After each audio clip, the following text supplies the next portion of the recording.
Here comes a big one!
Here comes a big one!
eh, eh, eh, eh, eh. Oh my god, 184 IQ.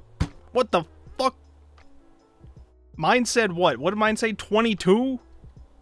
You can't just come into my stream and be smarter than me. That's bullshit. This is blarg shit. You can't just do this to me. 137.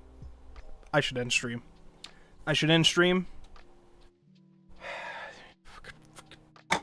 In my goddamn lab, of all places. Hi, gamers. Hello, hello. Okay, good. We have the proper day-night cycle that I've left in charge of the stream while I was gone. Okay, sweet. Hi, hi. Hello. Bye, Borg. See you next time. No, no, no. I have to fucking stream. My annoyance lately is that I'm like, I want to stream. However,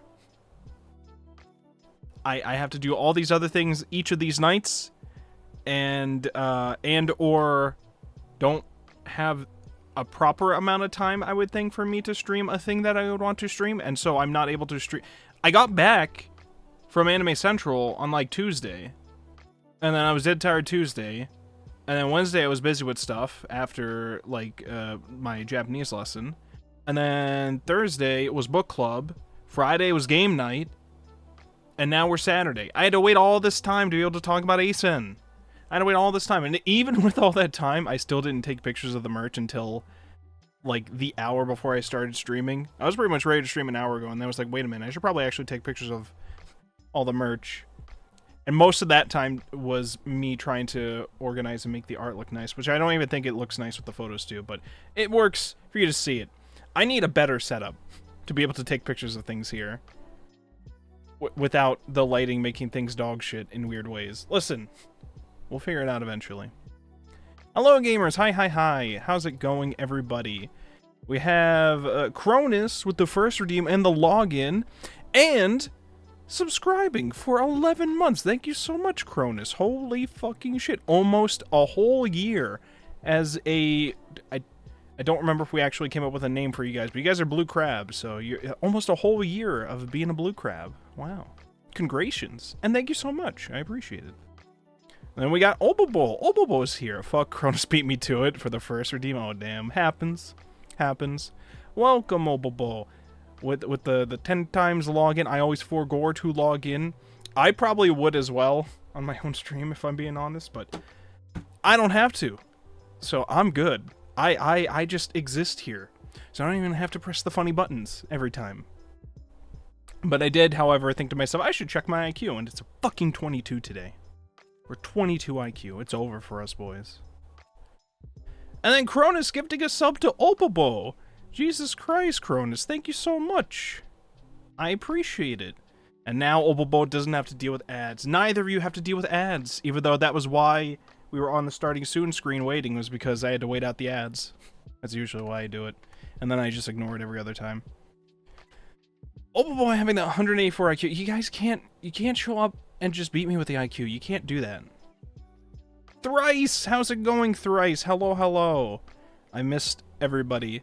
I miss not being able to stream for a while. I miss not continuing Dark Souls. I miss not being able to continue reading Steins Gate. But we're back. When I haven't been streaming, I've been getting caught up on some work things and or practicing Melty Blood for Takuko's Melty Blood tournament that's coming up next month. I also have to practice, less so, but still equally important, Mahjong for the Pride Month tournament that's happening like a week apart from the Melty Blood tournament. So I more so have to practice for Melty Blood, I think, because I'm pretty, like, I wouldn't say I'm, like, great at Mahjong, but I would say, like, I'm at a point where it's like, okay, I can worry less about this than I can about fighting games, because holy shit, do I suck at fighting games, and do I need to get better at learning them. And so I'm going through the process now. And much like with any skill, I believe if I just pour enough hours into it, and enough studying into the craft, eventually I will become a god among men. So we just look at our hours go up, We destroy our hands learning combos, and then we win. That's just how it goes. I still got an email challenge. You gotta do it. You gotta get ready. You gotta get signed up. I mean, we got playing time still, but you gotta get ready. You gotta start practicing Melty, too. Gonna be straight jonging it once again? Absolutely. We're gonna have to have... Because obviously I'm practicing these things off-stream lately. Mostly because when I am streaming, I would want to continue one of the things we've already started and or do more SNES stuff. But really, I should just probably stream practicing either Mahjong or Melty Blood at times. We should probably be doing that. Although I don't really know how streaming Melty Blood is going to work. If I'm gonna get Melty Blood players coming into my chat and then trying to hop into my match and then kicking my ass for like 6 hours straight. And then the pressure of being on stream doing it. Because I don't know if I'm actually going to stream on my end. Because I don't think that that's going to be appropriate. Because I'm assuming Takuko and the host are going to be doing... who was going to be the host? Something Fox or something? And I believe Ro is also helping either to organize and or host it. Makoto Fox, that's what it was. Thank you. They're going to be doing the host. So I would assume... Mahjong I will stream for that tournament, but Melty I will not be. But you can go check out Takugo's channel, of course, to watch that on there. Absolutely. And then you can watch me win. You can just watch me win. That's just how that's gonna work. So. Yippee! You're also joining the Pride Month tourney? Oh, I'm so excited, Obobo. I'm so excited. You weren't in last year's, right? So I'm very, very excited to see how it's gonna go this year, because last year was when I first got into Mahjong, and now it's gonna be like a test. You did in tiles last time, and now you have, and now you're ready to win. Oh, you meant the tourney itself and not just practice it? Well, it's kind of both. Obviously, the tournament I don't want to, but even practice sessions, I don't really know if I would want to, because I'm not gonna be streaming during the tournament anyways. So, if I'm trying to practice while streaming, it's going to be a pressure of not just practicing Melty, but also a pressure of people are directly on my stream watching me and judging me, especially better players that are going to hop into my stream. And then it gets me fucked up. You get the streamer debuff when that happens. This happens to me when I've tried live coding on stream too. All the better programmers show up and they tell me I suck. They don't actually, but it makes me feel like that. That's just how that works. Anyways, all that aside, we're here talking about ASEN. You guys like ASEN? You guys like anime? Centrally located in Chicago? Do you guys like that? Hold on. First of all, let me just check to make sure, because I keep looking at my tracking. It feels like something's off. Testing, 1, 2, 3. Let me check my V-Bridger. Connect to my iPhone, please. Disconnect. Okay, so it's disconnected from YouTube Studio. Now we reconnect. I don't know if this has fixed things for me. I don't even know what I noticed. Maybe I'm just thinking too much about it. Don't worry about it. Don't worry about it. Anime Central. You guys know I left for that last week. I left Thursday, which meant we didn't have book club. Took a flight Thursday from here in Boston over to Chicago. And then there, I checked into the hotel, and then we had our Anime Central weekend adventures. A lot of hanging out with friends, aka a lot of fellow Goshujins. And then, meeting up with a couple people, doing some press interview stuff, getting a lot more autographs than I expected. I kind of just applied for a bunch of autographs, and then eventually got in on the wait list on a bunch of them. I think at first I only got into like one of them, and then eventually they didn't send me a notice or anything, but I checked again and it said I was in for all the ones I was waitlisted on, except for the Idolmaster ones. I was like, shit, all right, cool.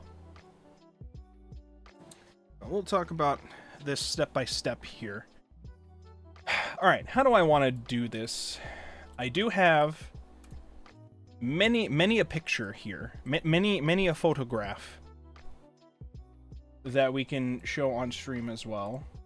I don't know how I want to do this, if I want to just share my screen of the images and then we just flip through them, or if that's or if I should just drag them onto OBS one at a time.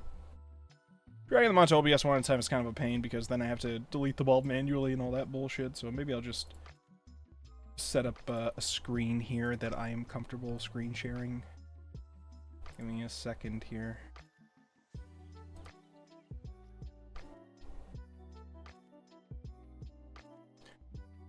Oh. How have you guys been? You guys been having a good week? You guys been doing good? The good? You know what else I started? Because I've been playing a lot of Melty Blood, I started reading the original Tsukihime. I started reading that. I'm like... Chapter 5? Day 5? I don't remember how it splits it. I believe I am on Arcuid's route. I think. It was at a point where it seemed to split, I think, based on a list of chapter names I noticed. And now it said I'm in some chapter called Red Residue, which I don't know if that means I'm in Arcuid's route or CL's route. It seemingly, from what I saw, it was like you can go any way you want with the routes at the beginning. Like, it's not like Fate where you're locked into a route until you finish that and then you can do the next route. But now there is a recommended order, which is Arcuid, CL, and then Akiha, Hisui, and Kohaku in that order. And I think everybody except for Arcuid and CL, you can't get until you finish one of those two routes. Or something like that, was what I saw. I was just trying to make sure I didn't fuck up what recommended reading order I should be following with that. And now I have reached a point where there was like 2 possible chapters for me to enter next. And one of which is Red Residue, which is where I am. Which I would like to assume is Arcuid's route, because she's got red eyes. And CL's, I don't know, blue? So, I'm assuming I have gone the correct path for Arcuid's route. But if not... By the way, trying to find a sensible flowchart for original Tsukihime is... I hate everything. Everything now just points me to Tsukihime Remake, which is very different. And then the actual stuff that I find that's information about original Tsukihime route stuff is like the writings of a crazy person.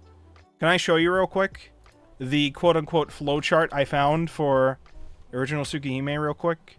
Can I show you this fucking nightmare that somebody thought was helpful? Hold on. First of all, there's an immediate problem. Immediate problem of having to zoom the fuck in like this. Oh my god. Okay, here's how we're gonna do this. Control F. Boom. Boom. Okay. How do I... Like, I'm trying to, like, get it to zoom in a bit to show you guys what bullshit you eventually have to deal with here. Even, like, reading this, you're just like, oh, at least it's, like, very thorough. Is it, though? Okay, now this one's fucked because of the Control F meme. Let me remove it. I'll drag it back in.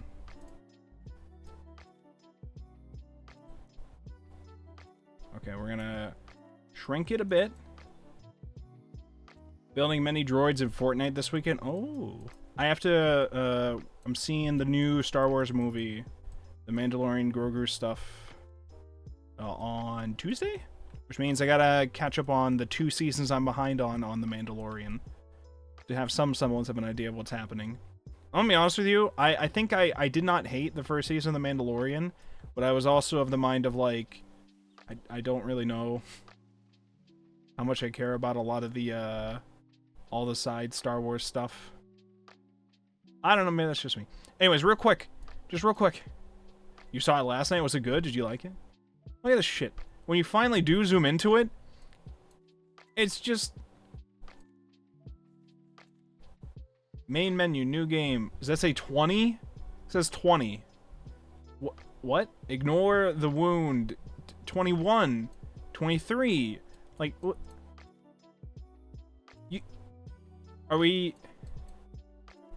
Now, I know the quality of the saved image being dragged into here has lessened it, and there is probably some format where you can actually read these, but even then, these are, like, just variable names. This is not, like... Whoever concocted this... They were trying to be helpful, I'm sure, but this is... Buddy, please. We have to stop and think to ourselves, a human has to read these things. A human has to look to use this to be helpful in this endeavor. I don't know what was going on there. But anyways. I have another friend telling me to read MiHoYo, but I have so many other projects to work on. I also have to read MiHoYo. I have to read so many things. What's that other one? Fate... Is it Remnant or something? I remember Ari playing it. What's that one? Revenant? Fate Samurai Remnant. I remember seeing, I think Ari was playing it a while ago. I said to myself, now I'm getting into Fate. I should probably check that out at some point. At some point, maybe. But I physically own Tsukihime Remake. But as soon as I got it, I was like, wait a minute. This is, like, apparently vastly different from original Tsukihime. So I should wait to encounter original Tsukihime first. And then check this out. And that was the wise choice. So anyways, I'm not too far into Tsukihime yet, but it is pretty cool so far. I really enjoy the vibe that we got going on with it. Okay, let me increase my size here, move this over here, and then I should be able to show off photos. And then we could talk about Asen. I liked the movie, okay, didn't really feel like a movie, kind of felt more like a few episodes of the show stitched together, but that might just be me. You know what, that probably, not only, like, that's probably going to feel the same to me, but not only that, it probably was the case. It was probably just a couple extra episodes, and then they were like, I don't know if we can make a whole season out of this, because what else can we do with that story, so let's just release this as a movie. Put that out as a movie, and then maybe we'll do a different season in the future. I don't know. Maybe we'll just try a bunch of small movies of just episodes that are morphed together. We'll try that out for a bit. But I'll let you know my opinion once I see it Tuesday. I'll probably also be binging The Mandalorian more this weekend, so we'll see. I did also finish The Boys recently. I watched the finale of The Boys, which I didn't realize was airing until everybody told me that the finale happened through memes, images of, like, Homelander at the very end. So, alright, that's enough yapping about those. Let's talk about Anime Central. So, Thursday... well, first of all, the Wednesday night, I was pretty much just marking a whole bunch of things that I was interested in, that I want to go check out. What I typically do with a lot of cons, and I think you guys directly saw me do this for Anime Boston, what I typically do is I will, once the schedule is out, which for Asen, it took them a while to, I think, post the schedule and let me know about my press interviews. Typically, once the schedule is out, I just look through all of them, mark a whole bunch of things that I would be interested at the time, whether or not they conflict with times of other things. And then if I happen to be around at the time, I might go check them out. The problem with Asen is it has panels. I usually don't care to go to them, because I'm usually busy hanging out with people, or busy doing press stuff, or just vibing, taking photos of cosplayers, and buying art from the artist alley and other stuff. The panels are there, they're just kind of like more out of the way, and a lot of them, I don't know, are either not as interesting or have the unfortunate nature of all of the interesting ones conflicting with a million other bigger events happening at Asen, because it's not as heavily a panel-focused con, I don't think. I still think, in my opinion, from my experience with anime cons, Anime Boston is the biggest panel-focused con of the ones I've experienced, of which I haven't experienced too many, to be fair. I've experienced Anime Boston because it's my home con, Anime New York City, and then Anime Central. These are the 3 main cons I've experienced. I've also been to PAX East. That's a video game con, though, so it's like... I got tired of PAX East after a while, because I'm just like, it's a lot of waiting in line to maybe play a video game that I could just play at home later whenever it's released. So it's not like... It's not a huge deal. I'd mostly go there if I want to hang with some friends, but even lately these years, not a lot of friends are actually going to them. I'm just like, do I really care? I don't know. And then usually they're like a week apart from Anime Boston 2, which is a little annoying. I don't think I've ever heard anyone say out the whole Anime New York City, just ANYC. That is true. ANYC... it is correct. It's not wrong. I think in my head I'm just like, these places all have technical full names. If I go with the short ones for everybody, it'd be ANYC, ACEN, as opposed to ACEN, because it's supposed to be short for Central.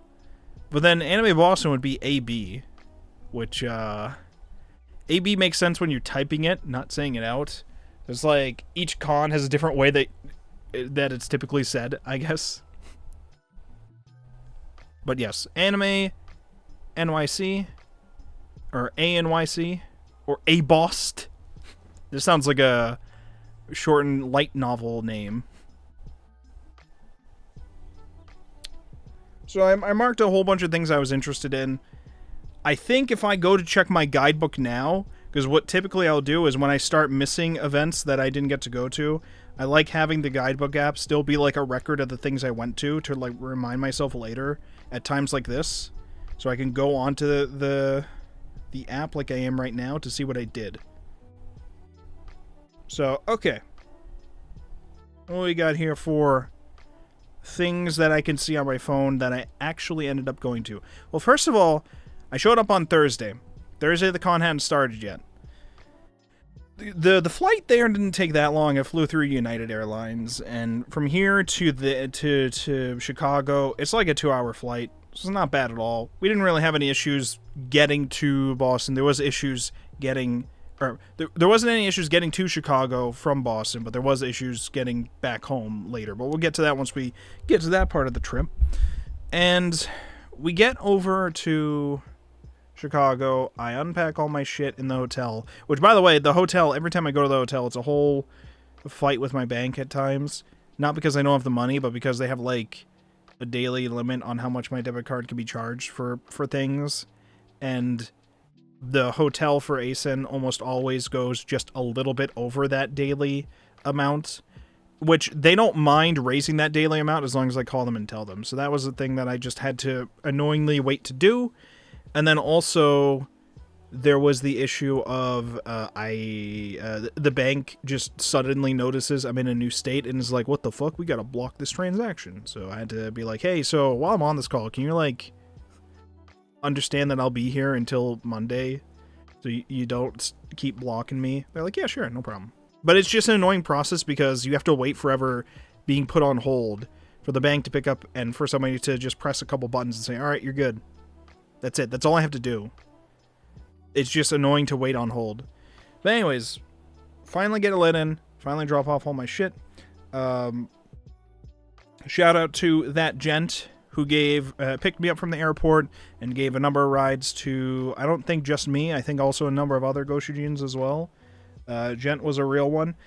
Gent picked me up from the airport knowing that he had like a couple work sessions he had to go to soon. And I had let him know. I was like, please don't like worry about me if you might be late. He's like, no, don't worry. Well, I should have plenty of time. Unfortunately, Chicago traffic said otherwise.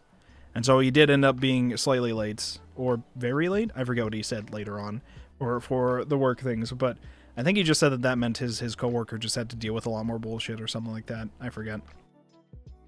So, is that a thing where you could do that before heading out of state? It's absolutely, I can absolutely call my bank and tell them that I'm going on vacation somewhere before leaving my state.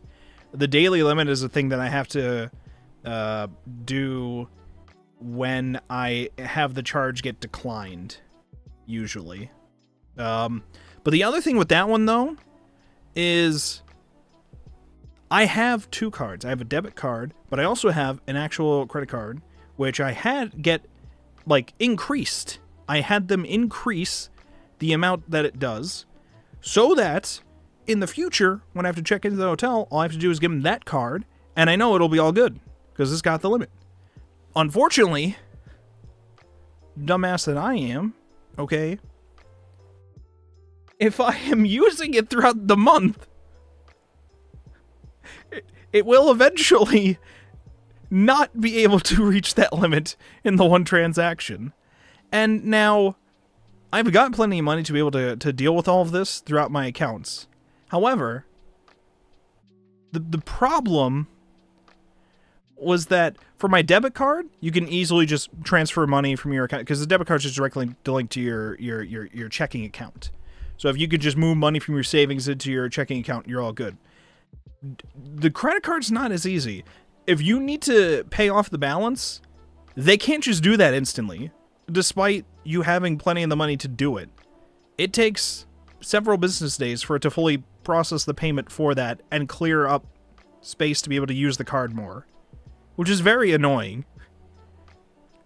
Which, again, this is why I tried increasing the limit on the card. I barely use the credit card for things normally. I just charge it for, like, things like food throughout the, if we order out food at game night, pretty much.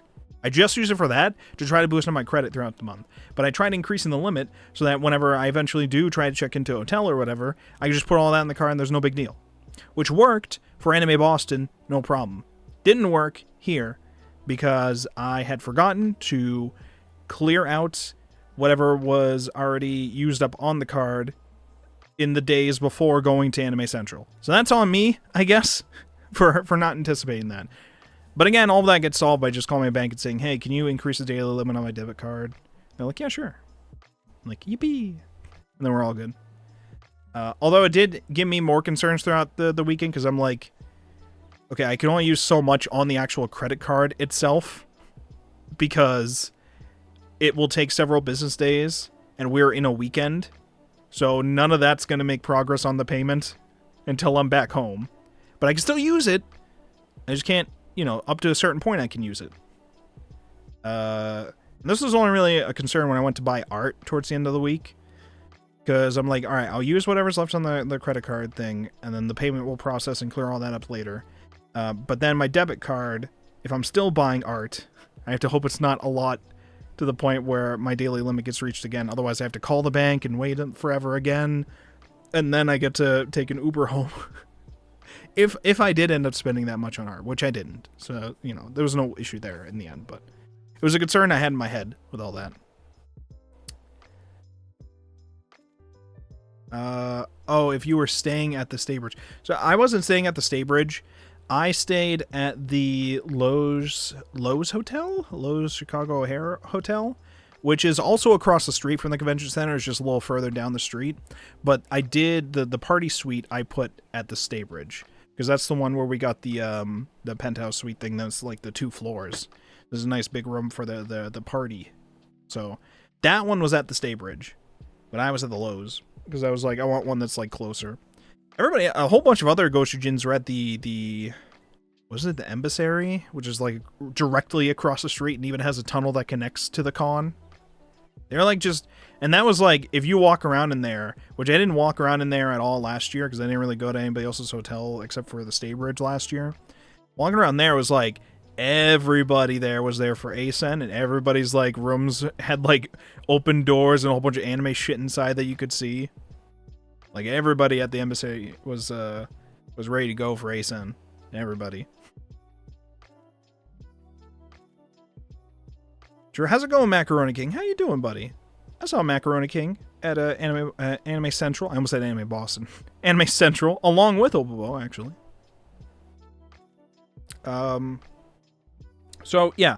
I check into the hotel finally, drop off my stuff, and then I'm hungry. I'm fucking hungry, and I want to eat.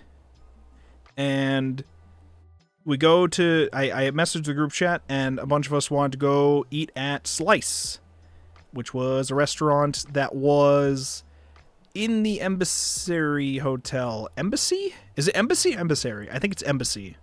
The Embassy Hotel. Slice was like a pizza place, pizza restaurant place that they had at the first floor of the hotel.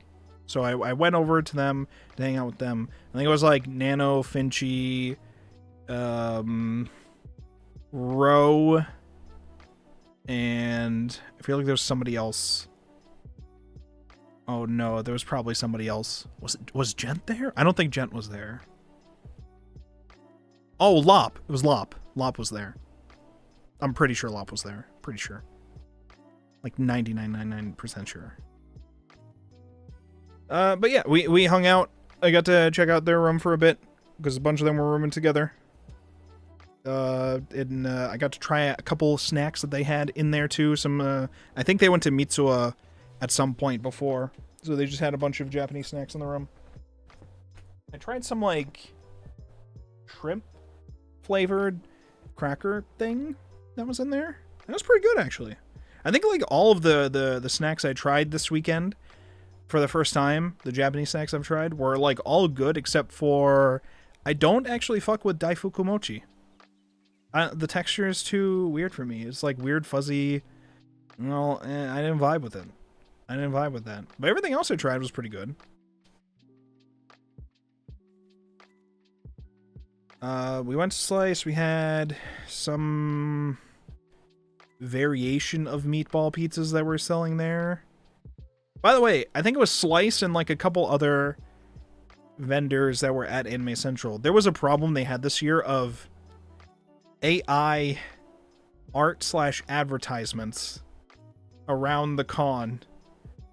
And people more so called it out on like social media, I guess. But it's like, I don't think it was ASEN themselves that were doing this, but these other vendors that were clearly sponsoring the event were using AI stuff. I think there was supposedly some sort of weird, sketchy vendor booth that you had to show an ID to get into, but like some of the things that they were showing outside the booth to get in was very clearly AI art. I didn't go in there because I didn't even notice that was a thing, but I saw people posting about it on Twitter later. I was like, what the fuck is going on in the sketchy AI booth?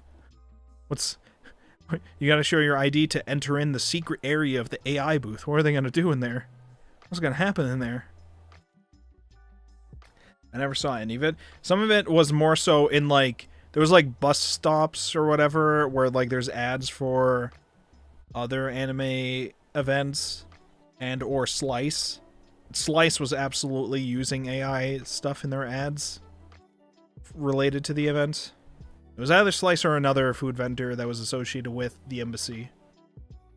But it was there. People were complaining about it. They even posted their own apology after people were calling it out. It was a post that made me think that ASEN was graduating as a VTuber. It was one of those kind of apology posts. But yeah, so that happened. That was one. I will say, ASEN's fun. I know they're doing their best. There was a couple issues with staff stuff this year. Not directly to me, but more so the structure of things in general. And I don't really know who's to blame for it. I think it's, I mean, running these cons can be difficult, but like, it's okay, like, I show up the first day of the con. And actually, we can get to before that. Still on day 0, right? The Thursday before, the day before the con actually starts. I eventually go to pick up my badge after having the dinner with the boys, and we wait, what do we, hold on. I'm trying to order in my head the sequence of events. I got to the hotel, went to have dinner with everybody. I think I said the boys before, but I don't, it wasn't all boys. So we were hanging out, we were having food, and then I went to go pick up my badge. I think other people already picked up their badges, so I went to go pick up my badge myself, because I had to wait till a certain time. I had to go to a certain time. The NBs and Finchy. There you go. So I had to go, everybody else got to pick up their badge, I think at like 4, and then because I have a press badge, I had to wait till like 6. It's like, this is blarg shit, but whatever. I want to go pick it up. It was pretty quick to pick it up. I was like, oh, they put all the badge registration stuff directly in the entrance to the con now.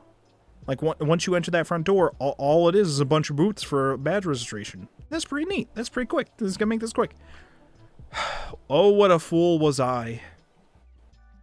What a fool. In theory, this would be great if all badge registration was done before the con started. But unfortunately, people can just walk up and register for the con and or pick up their badges for the con the day of they show up. Which means, unfortunately, that there's a lot of people entering to register and or pick up their badge at the same time as people trying to enter and walk around the con. And so I went to ASEN in the morning. I get there probably at like 9 o'clock. No problem. I was able to just walk right in. No issue. Picked up my badge the night before, so I'm ready to go. And then I'm walking around trying to take a couple pictures of some cosplayers there, and I decide to myself, you know what? Maybe I should cross the sky bridge. They have a sky bridge which connects the convention center to the Hyatt Hotel, which is the directly connected hotel for the convention. And they host panels and stuff in that building as well. So it's like most directly connected and related to the convention. They do have some sort of sky bridge that connects across the street to the embassy and or a parking lot, but they don't actually host anything for the con there. But there are things hosted for the con at the Hyatt. So I'm like, let me cross the sky bridge, and I'll see what cosplayers are hanging out doing there as well. You know, get a lay of the structure for this year, get familiarized again. And they have security that you have to go through in the very front entrance of the convention center, which I went through no problem. But then there's another security entrance if you're entering from the Hyatt into the con through the sky bridge, right? So if I'm leaving the sky bridge into the Hyatt, I have to walk past the security. They don't have to check me because I'm leaving the con. But I could just go back through there, no problem, once I'm done looking around, right?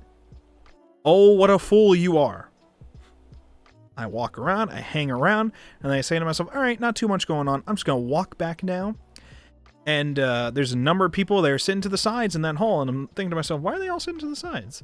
And I walk past, and the security guy is saying, if you have a badge, you're not allowed in until 10. If you don't have a badge, we're letting you in. I'm like, what? What? Surely they have that backwards, right? No. Everybody sitting is there because they are locked out. Because they, unfortunately, registered beforehand and picked up their badge beforehand and showed up too close to 10 o'clock, but not early enough to 10 o'clock, or not past 10 o'clock enough to be let in. So I'm like, well, this is bullshit. What the fuck? Why can't I go in? So I say to myself, all right, I was able to walk into the front entrance before. Maybe the sky bridge is just weird.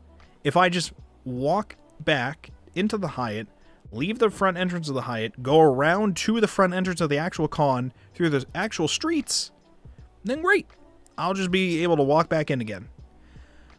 No, sir. I walk there, and there's a major line on both sides of the con front entrance.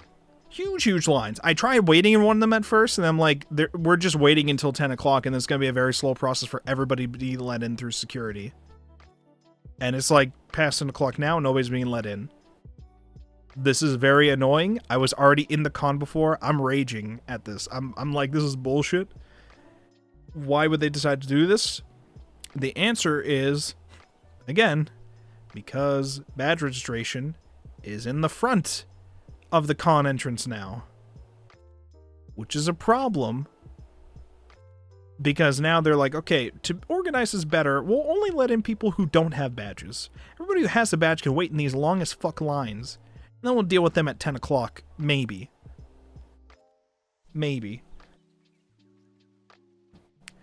Which I guess I can understand for the direct entrance to the convention.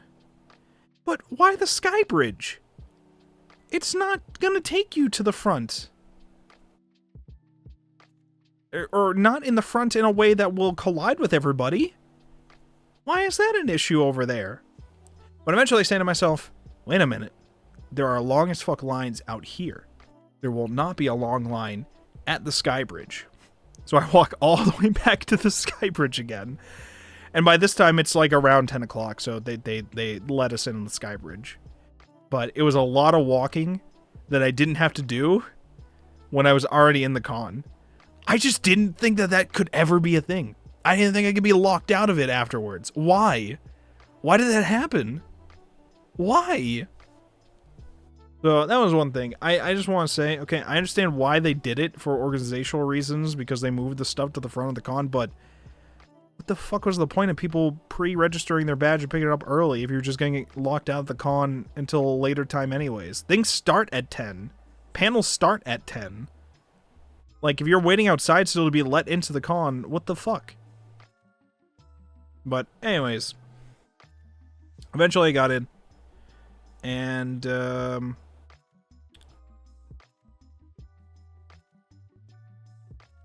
what else? Oh, I think I was leaving something. Oh, yes!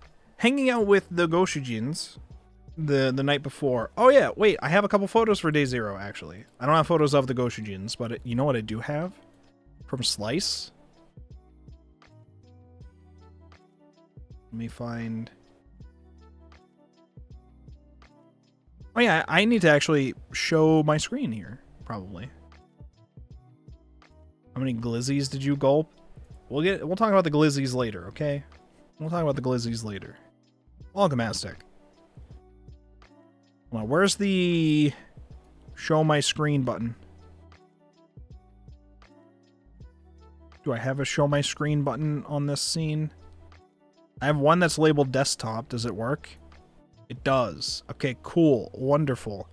We turn that off for a second and make sure if I do a thing, things don't break. Okay, we're good. Boom. Boom. This is the cannolis that I got from Slice. Now, what's in the cannoli? I think one of them had chocolate chips and the other one had pecans. Or some... I forget what it was. It was like green looking. Was it pecans? Or was it apricot or something? Oh god, I forget what it was. It was something that I don't think... Pistachio. Yes, I think it was pistachio. You're right. I think it was pistachio. Which I don't think I'd ever tried before. And I tried it and I was like, this is... nothing. This is nothing. I don't hate it. But I don't taste anything. It's there. Sure. I like pistachio flavor ice cream, but the nuts themselves are whatever. Sadness. I was just like, they exist. There is a texture that my teeth are biting into here. I suppose. Now, there was 3 of them, and cannolis are very fucking filling, especially these cannolis were very fucking filling. And I think I posted this photo in the group chat, the con group chat that we had going. And I think I posted it mostly to fuck with Opobo. And, and I said to myself, don't worry, I'll save you one because I'm getting full. And so I actually did. So I saved a cannoli, one of the 3, because I couldn't finish them. So I saved a cannoli. I got it to go box or everything, which, by the way, it was a box. This cannoli was rolling around in this fucking box the entirety of all my walking afterwards. It was just rolling around everywhere. It was really annoying. I go to pick my badge and a cannoli's rolling around in this little box that I'm carrying around. But whatever. Fine. I go pick up my badge, cannoli in hand, make it back to my hotel, and I put the cannoli in my hotel fridge to give to Opobo at some point in the future when we meet at the con. I never opened up that fridge again. I forgot the cannolis were fucking in there. Every single time I went out and did happen to meet Opobo, I was like, fuck, I forgot the cannoli again. And then I checked out of the hotel, and I said to myself, fuck, I left the cannoli.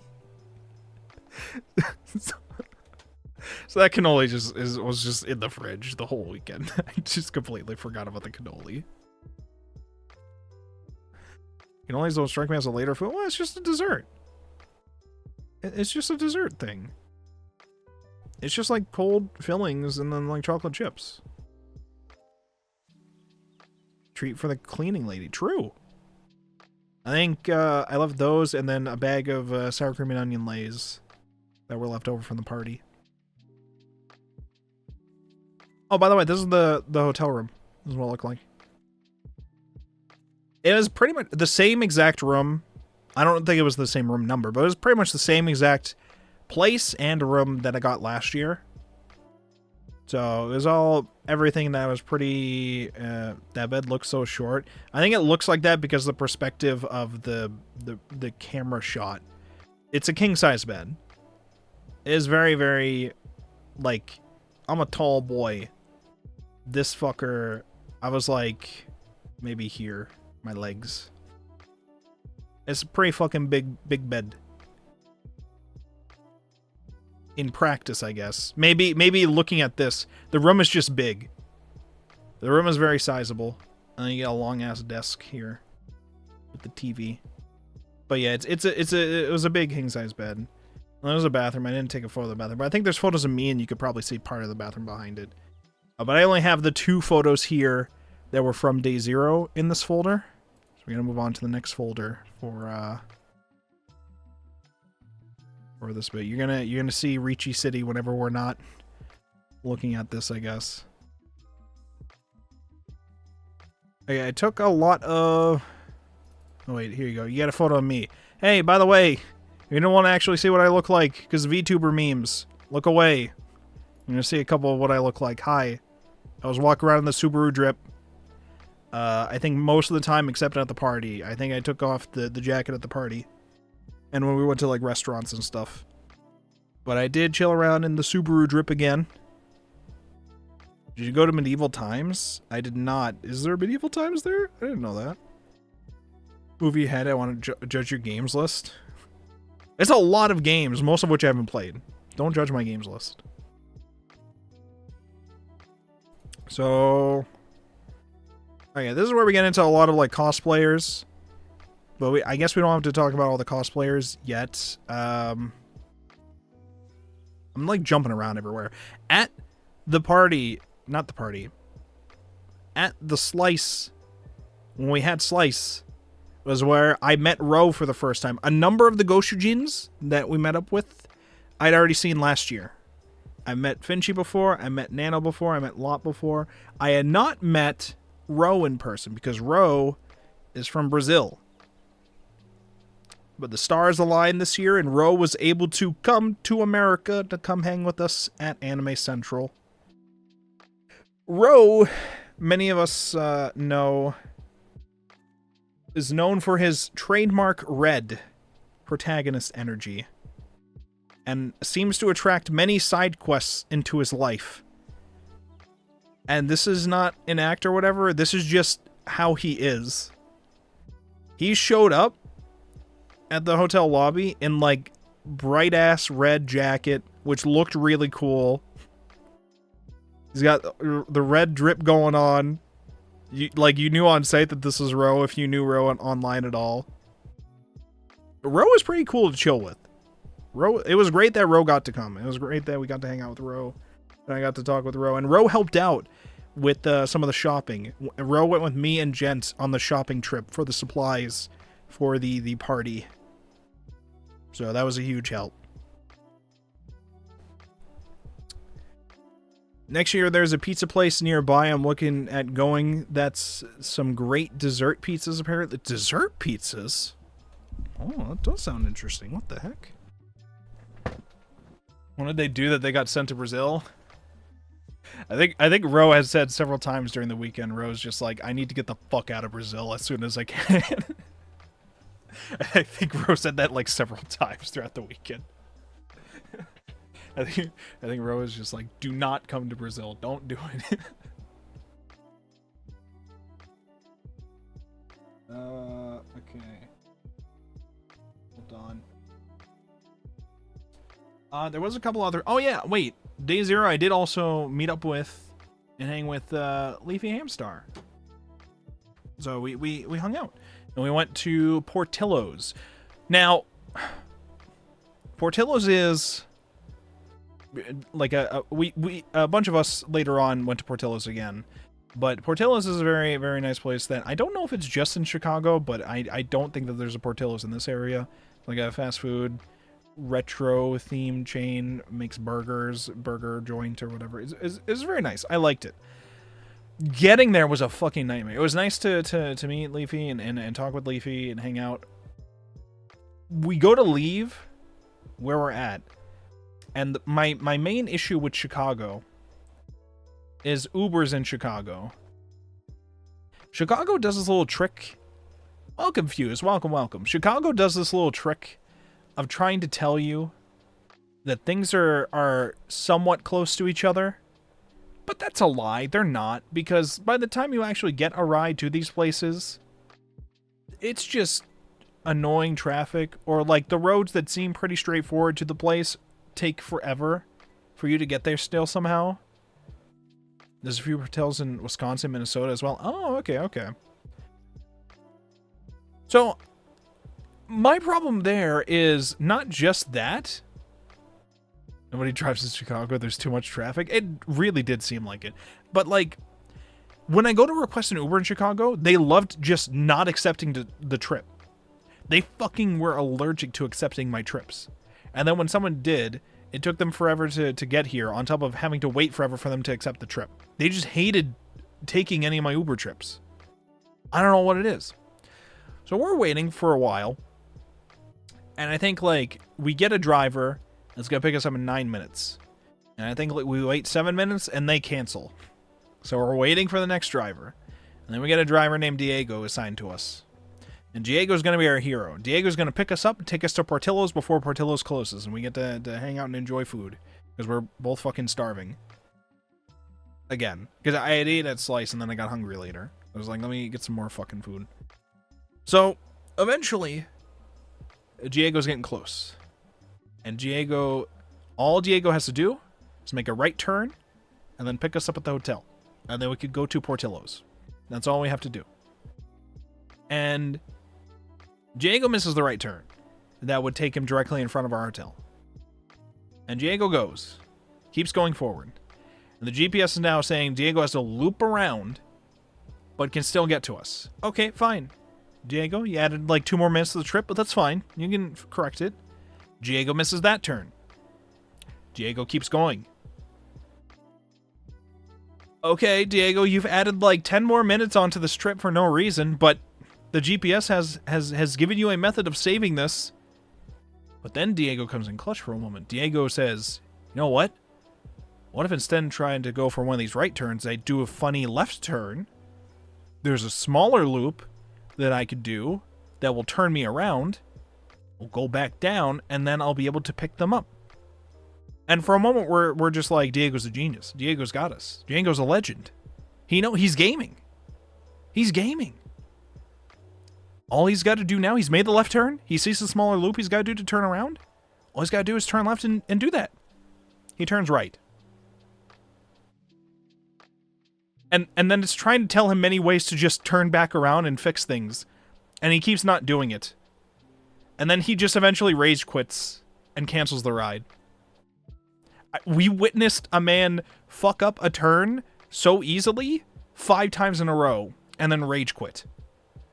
I was actually, I was like annoyed, but also was too fucking funny to be really mad about it. It's just like, are you fucking serious, dude? Why? Eventually somebody did pick us up, but it took them another like 10 minutes to get there. 13 minutes or something. It was like, oh. And then we went to Portillo's. And Portillo's, by the way, I went to Portillo's twice throughout the weekend. The burgers at Portillo's were like the greasiest, wettest, drippingest fucking burgers ever in like a gross way. They were like good burgers, but like they were dripping everywhere. And it made it like kind of messy and gross to eat them sometimes. I was like, what the fuck? And their shakes?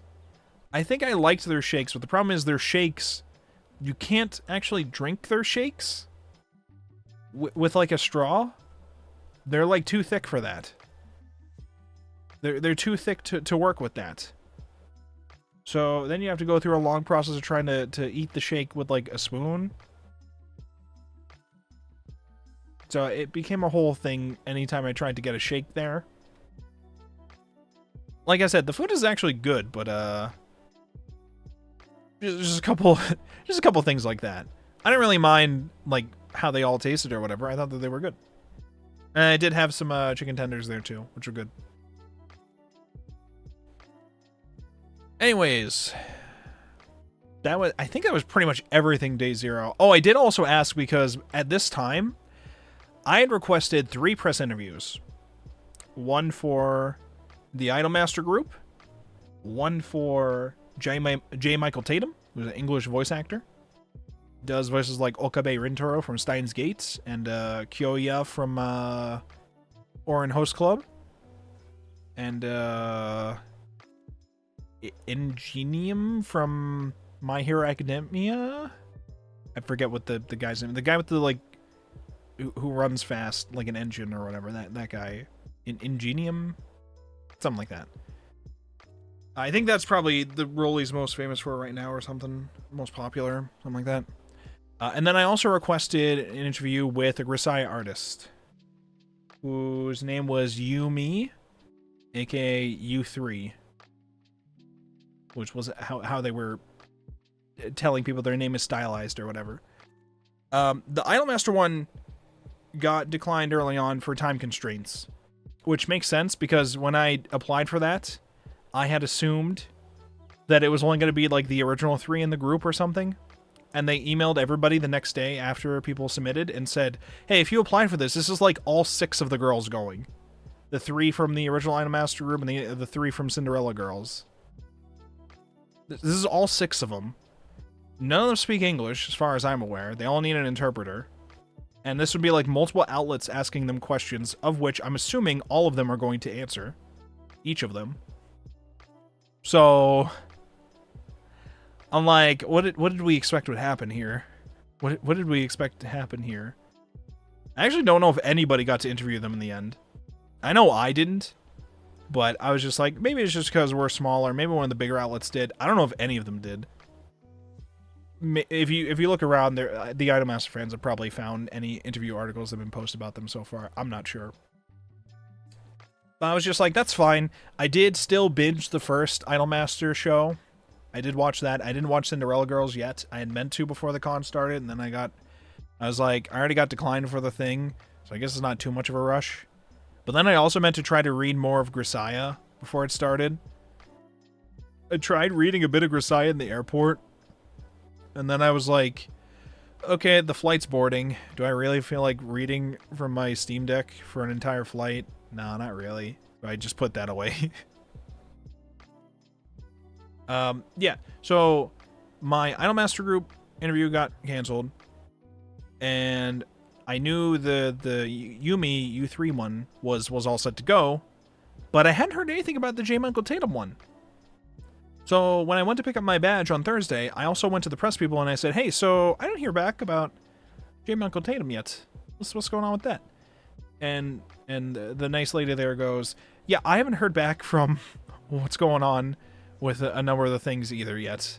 We're still waiting to hear back about those, and then I'll let you know about that. I'm like, oh, okay. Thank you. And I leave. And then a bunch of us, I think, get emails later. One with the press interview schedule for one of the days. And then another was just a bunch of, like, whether or not people were accepted or declined, I think.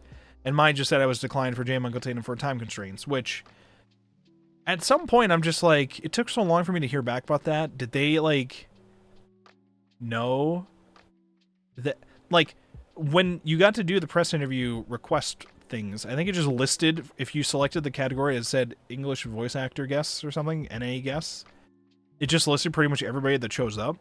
And I think they had, like, my thought process is it was probably something like if you requested to interview them, they probably then sent an email to that group, and if they didn't hear back, they just waited forever and then assumed that they weren't going to say yes if they didn't respond. That's my assumption of what probably happened, because why the fuck did it take me so long to hear back? So it was a little bit annoying not finding out that I had an interview with somebody, whether or not, until, like, literally the second day of the con. It was a little bit annoying.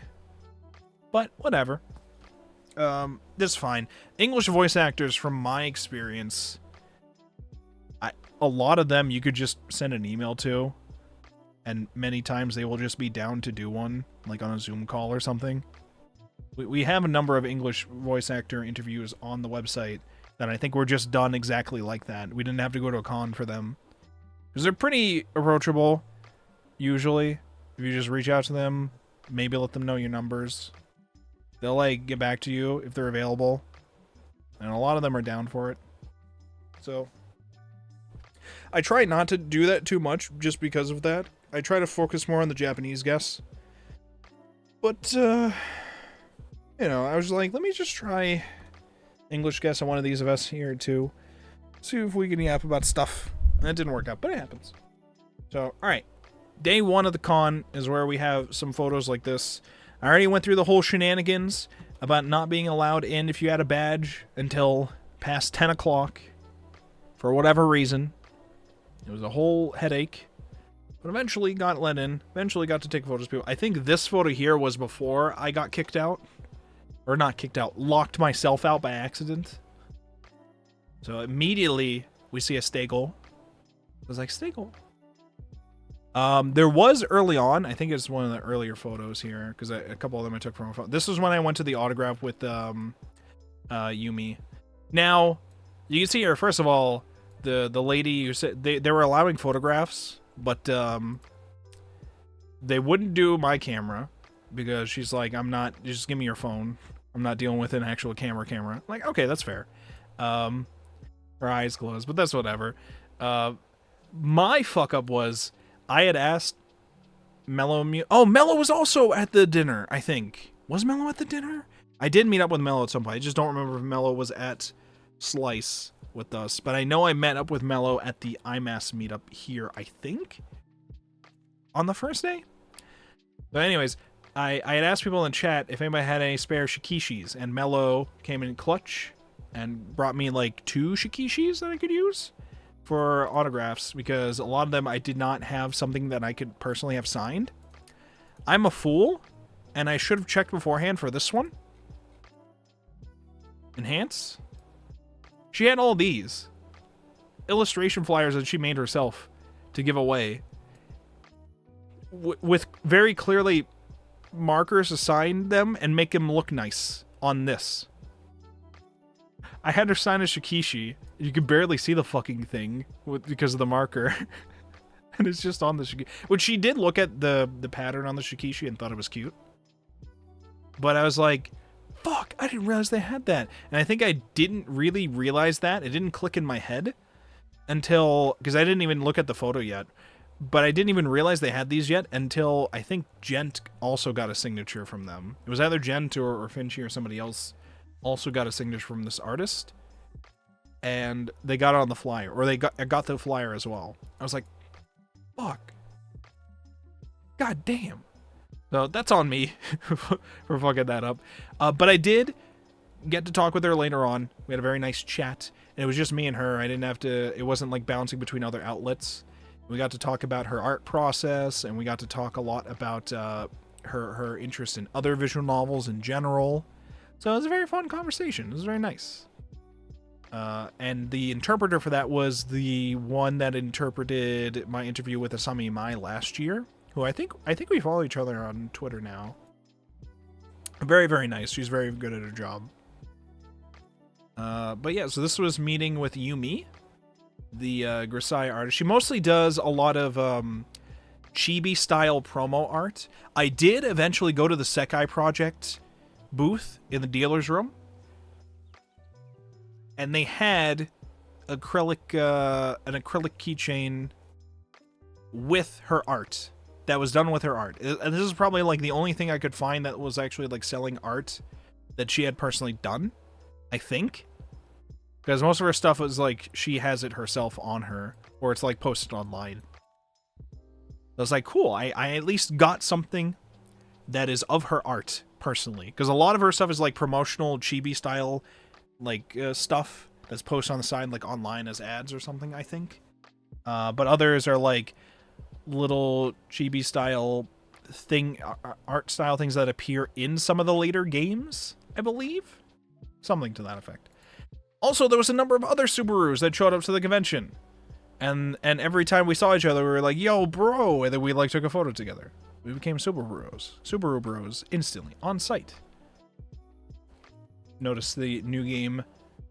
Did you guys notice it? Did you notice the new game lanyard I immediately connected to the badge? Did you guys notice it? Well, you do now. I got Stego. I did go to... I don't remember when it would start here. Oh, this dude!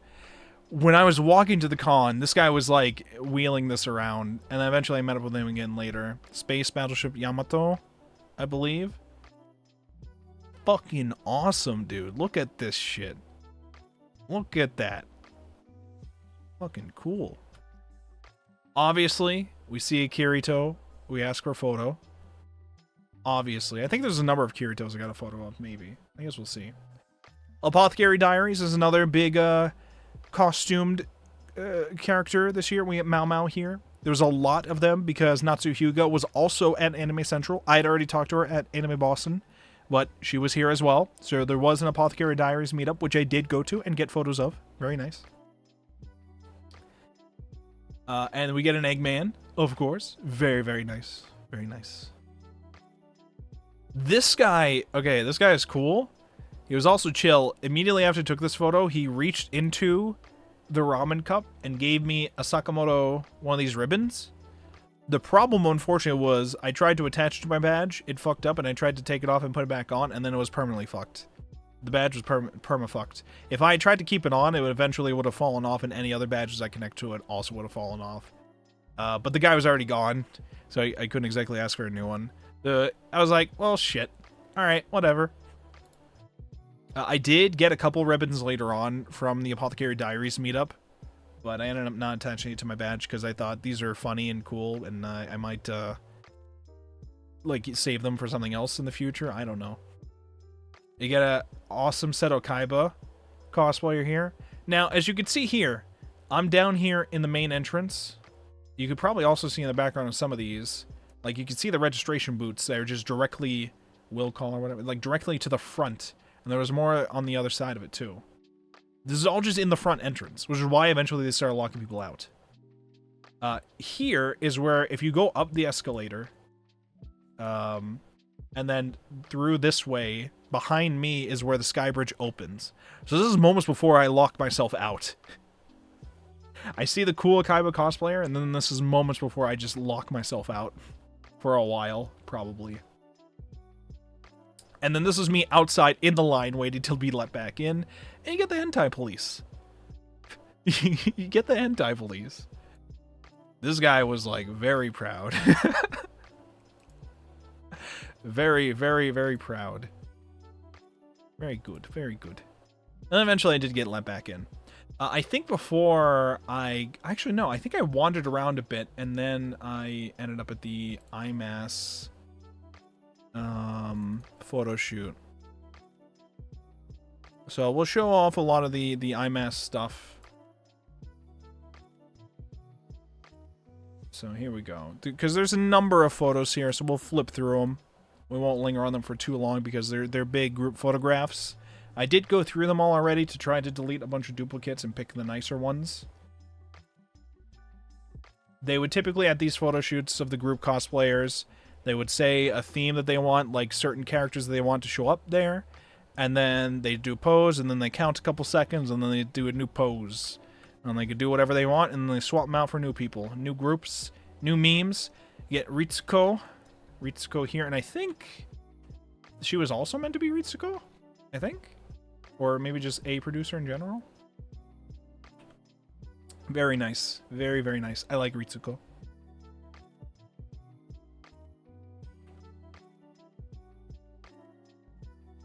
I'm assuming, if I recall correctly, this is Miki and Takane? Or are these both Miki? I'm assuming this is Miki and this is Takane. I don't recognize them in these outfits specifically, but this is my assumption. Is this Cinderella Girls? I recognize these as Cinderella Girl characters. Ads? Well, welcome back. Or you shouldn't have to deal with ads because you're what's it called? Subscribed, I think. Or something like that. So, welcome back, people who've come back from ads. We're looking at Idolmaster stuff now. From the Idolmaster photo shoot. I know, but others did. Well, welcome back, gamers. At a certain point with this, I'm just like, I'm not as familiar with Idolmaster to know what I'm taking a photo of. But they all look nice, so let me take a photo of them. I think the same thing happened when I was at ANYC and I took photos of a bunch of Sailor Moon cosplayers, and after a certain point I was like, I don't know who these villains are. Because I haven't finished reading the manga yet, and I definitely didn't start the anime yet. There's a number of these Idolmaster people who I just don't know at all. But if you know them, you can look at the screen and you can pog. You're allowed. You're allowed to go, yo, I've been producing her for years.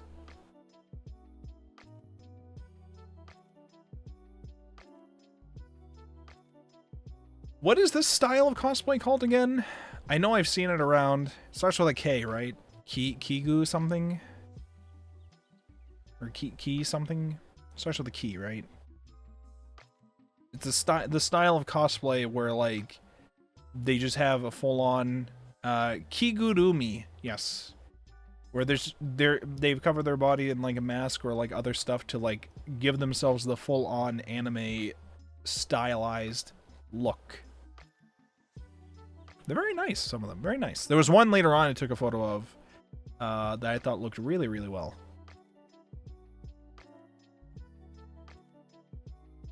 Some side M, mayhaps.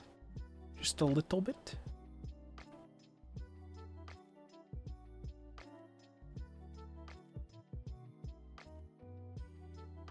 Oh yeah, later on they do a whole like merch lineup of things, which was really fucking hard to take photos of, but I got a couple good central ones, I guess.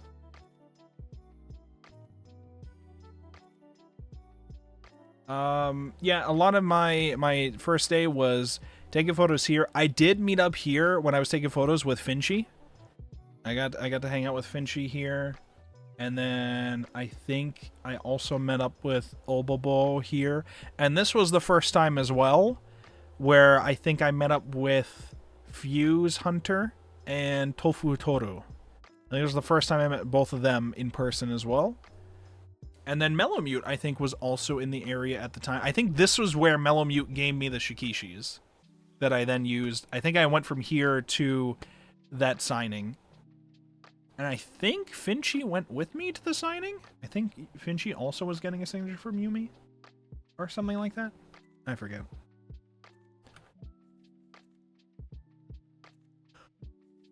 All the producers. And then bigger group photo of everybody, I think. Or a big chunk of everybody. By the time we were towards the end. And then there was the merch lineup of things. Many Ita bags. Very nice. Very nice. I think they were doing a whole thing where everybody was signing something as well. But I think that was at a different place. You signed a whole scroll or towel or cloth or something. Everybody signed it. I don't know if they gave it to one of the... I don't know if they gave it to the IMAS group or something later. I forget. And then I asked a couple of them for, like, their own individual photos. And then I think it loops back to the beginning of the session. I liked this one. This was very nice. Look at that. Very nice. So, that was the IMAS cosplay meetup. And then it was, if I look at my guidebook so I don't forget things. I did the Yumi autographs. And then I came back and... So I did the Yumi autographs, then took some more photos. Then I got autographs for the Global Anime Challenge, which I guess we'll get to. I'll get to show you guys that. when I show off the merch photos. The Global Anime Challenge one was 3 guests that were there, one of which was the director of the My Dress Up Darling anime, which I was very excited about.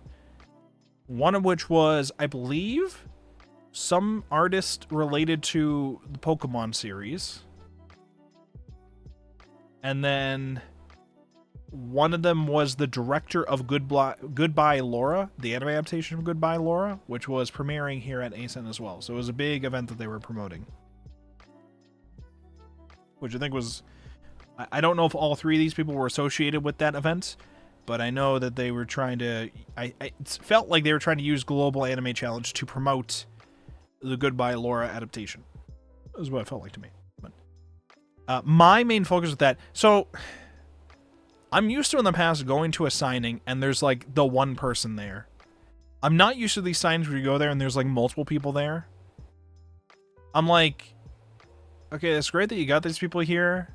I'm mostly just interested in the My Dress Up Darling animator or director. But it feels rude to act like I don't care about everybody else's autographs as well. But also I want the specific person I'm interested in to sign something different. When I went there, so they weren't taking photos like they were at the Yumi one, so I don't have a photo of meeting them, but I do have a photo of what they signed later on. I got a Shikishi signed by the My Dress Up Darling director, who is Keisuke Shinohara. So the guests were Keisuke Shinohara, and then Ayumi Moriyama, and then Takushi Koide. I think Takushi Koide was the Goodbye Laura director. And then Ayumi was the Pokemon artist, I think. With the Pokemon series.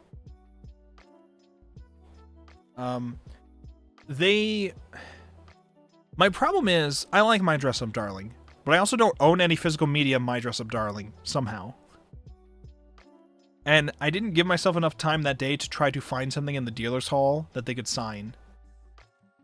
I think technically he also could have signed something related to Bocchi the Rock. I don't think that they were the director of Bocchi the Rock, but I think they were associated. I think they were like an episode director or something for Bocchi the Rock. So I could have also had something signed related to Bocchi the Rock, but I was mostly interested in the My Dress Up Darling thing, and I didn't have shit. So I got him to sign a Shikishi, and then for everybody else, they were giving out ASEN flyers, which they could sign. I had asked if I could get him to sign that as well, because getting all 3 to sign that would look cool too, but I also wanted a separate thing. They said, no. One autograph, one thing. So you can have him sign the Shikishi, and then the others can sign the flyer if you want. I'm like, sure, we'll take it. So that's what I got for the Anime Global Challenge whenever I went to that. In between was when I took a bunch of these cosplay photos. We have Shield Hero here. Raftalia, and I honestly don't remember the main character's name. Whoa, Devil May Cry? Holy shit. They didn't have this out at first. They didn't have the Can of Monster at first, and then they pulled it out. I'm mad at myself. I'm a failure to you guys as a photographer. Okay, I'm a failure. When I was walking around at some point, in between, like, going to the con and going to get food or whatever outside of the con, there was someone in a Devil May Cry cosplay with one of those lawn chairs, just sitting in it menacingly while somebody was taking a photo of the side of it. The I am the storm that is approaching meme that you could apply to it. And it looks so cool. But the guy was already taking the photo and I was already walking to get food. And I didn't stop and take a photo myself. So I'm a failure to all of you for not doing that. Because that would have been great. I'm a failure. Next time, though. Next time. Hey, speaking of not next time, I don't think I meant next time here. We meet fellow Goshujin next time at some other area, I think later. I think it was Chasers we met next time? Or actually, I think I meant next time while we were waiting in a fighting games area, and then eventually we all went to Chasers together. But this is Macaroni King, who's in the chat now. This is Macaroni King's brought the Takafumo. Macaroni King brought the Takafumo. And we got the KFP apron going on. Very, very nice. This is also, I think, at the IMAS meetup, I think. That feels correct. I think. And, hold on, I'm getting an alert. And I need to not have an alert. Why do I have an alert?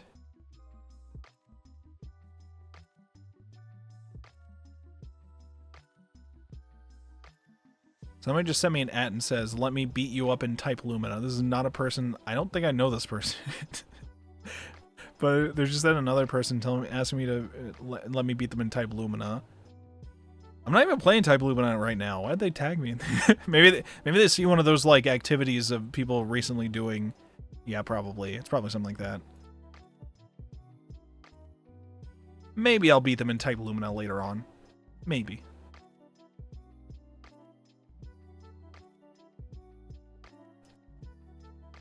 Yeah, I'm glad you could stop by, Macaroni King. It was very nice hanging out with you and all the other Goshujins as well. And it was very great of you to bring the Takafumo, of course. And then, guest appearance? Tanuki? Tanuki? Is Tanuki? Can you believe it? Oboboda? Holy shit. We get C2. We get, Mustang Maki from Love Live. Only nerds drive electric. A Tesla? How lame. And then this was from the interview with Yumi. Very nice photos. Very nice. This is also the sign where I was just like, oh, wait, fuck, they had those. And I didn't realize at the time that she was giving those out. I thought she just brought this for the photograph or whatever. I probably could have just asked her for one of these, and she probably would have had a bunch. But I didn't realize that she... I didn't realize until later on that she was giving those away with the signing. I was like, fuck. It was very nice meeting with her. Very nice talking with her. And there's the Chasers. This is the group photo. We took 2 group photos at Chasers. One was everybody who didn't mind being shown, and the other was a group photo with a couple people out, or with a couple people who didn't want. There was one photo with everybody who didn't mind being shown, and another one with a group photo of people who, some of which did not want to be shown or something. So this is the photo of everybody that was chill with being shown. So we're hanging out at Chasers. It was a great time. I hadn't been to Chasers the year before. I hadn't gone to Chasers beforehand. So it was very nice to hear and experience the legendary Chasers with the Goshujins. Hey, do you want to know which one's Ro? The red jacket. Can you believe it? Can you believe it? Anyways, that was day 1 of that. We went up at Chasers. So let me turn off the desktop for a bit while you have all this. So basically the timeline of events was after oh wait, hold on. I'm forgetting a big event that happened because I didn't get to photograph it at all. Hold on. I apologize. That was not all that happened in day 1. That's just everything I took photographs of in day 1. Very big thing that we went to. The Idolmaster concert. That was like the big event this year. The Idolmaster concert. So I go and get my autographs from Global Anime Challenge, walk around a bit more. I think I went to go eat at Slice, and then I went back to the con to get an autograph from Hisayuki Tabata, who I got to talk with him and say, like, big fan of your Fate Stay Night anime character design work. He said, oh, Unlimited Blade Works. You know, there's very, he said all this in Japanese, but then the translator said it all later, but he was like, Jitsu wa, Chicago, something, I can't remember. And the translator had said, you know, there's a special place for Fate here in Chicago. And I said, the Glessner House? Because we went on a tour of it last year. He said, it's Glessner, omoshiroi. I was like, oh my god. So we talked about it for a bit, about how we went on the trip there, and how I'm very new to Fate, and it was very great to be able to yap with them about it. And they were very excited to know that other people had known about the Glessner house. So, and I was in line. Did you tell Taco? Yes. So I was not the only person in line that was a Goshujin. I was in line, but then also Gent was in line, and I think there was a Mello. Mello was also in line. Was in line earlier, so I had talked to Hizuyuki Tabata about Glessner, and then Gent got into line later, and the message in the group chat and said, it looks like I was the second person that mentioned the Glessner house to him. And I replied saying, I was the first. I was the first one. Oh, that was very funny. That was but both the Goshu Jesus going up. I mean, Mello showed up later too. I don't know if Mello ended up bringing up the Glessner house too, but it was very nice. So now, Hizuyuki Tabata though, I was like wondering to myself like if I should be bringing something to get signed from like Fate or whatever, like what to bring. Should I just get him to sign Shikishi or something? They would not allow it. They were not allowing any of that for that signing apparently. They were only signing these Love Live flyers that they were giving out. Only the Love Live flyers for the new Love Live, because I guess Hizuyuki Tabata was working on that. So they were only signing and giving away these little flyers for that. So and it's like, I'm not really a Love Live person, but it was great to meet you, great to talk with you. So thanks for that. Of that nature. So that was pretty cool to at least be able to experience that. It was great to be able to talk to them. Like I said, I just kind of applied to a bunch of autographs. And I think I only got into one of them, the Yumi one at first, and then eventually all the other ones I applied to just said I was in. So I ended up with a lot more autographs than I intended to have. I didn't actually think I was going to be chilling and waiting for and meeting up with my Dress Up Darling director and then getting like 2 other signatures while I'm at that from other people that I didn't know. I didn't think I'd be getting a signature from Hizuyuki Tabata. Hizuyuki Tabata, I got accepted to like 2 different autograph sessions with him later on. I was like, what? I put myself on the wait list for 2. I don't think you were technically allowed to go to 2 sessions. So I wasn't gonna go to 2 sessions, but I was like, they didn't send any notice or anything if you were on the wait list and they let you in. And I found out about this like a couple days after the autograph registration happened by just manually checking and seeing that I was in now. I was like, what the heck? So, after Hizuyuki Tabata, which I was a little nervous about because the Idolmaster concert started at 6. Lineups, originally they tried to have people line up at noon, and then they said, alright, hold up, people are complaining, so we'll have people line up starting at 2 o'clock. So it's like a 4-hour wait as opposed to a 6-hour wait. And then they're letting people in like an hour before it starts too, so it's, 3-hour wait, whatever. I'm in line for Hizuyuki Tabata thinking to myself, well, originally, I was giving up on the idea of going to the Idolmaster concert, because I'm already, like, not as big of an Idolmaster fan as everybody else going, even though, like, it'd be a very great experience to go, but I'm not waiting in line for fucking 4 hours for this event. Definitely wasn't going to wait for 6, but 4, that's a little much, and I got other shit I want to do. But that morning, I got an email from the press people saying, if you're a member of the press, we could try to get you guys in early on in the line when people being let in. We're gonna have a press person out there. Just don't take photos. I'm like, oh shit. I'm in? I'm fucking in? At this point, people were getting nervous about whether or not they'll be able to make it into the concert if they wait in line in time or not, from a bunch of my friends.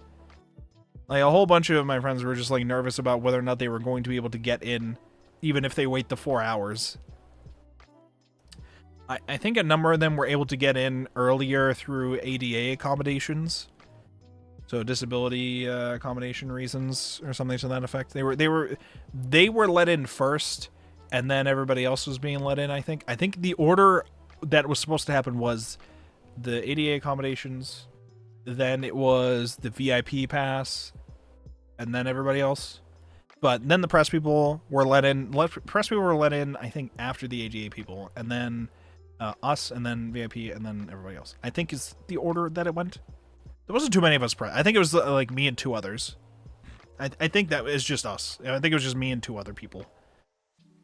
But we got to sit in the front. We got to experience it. So that was pretty cool.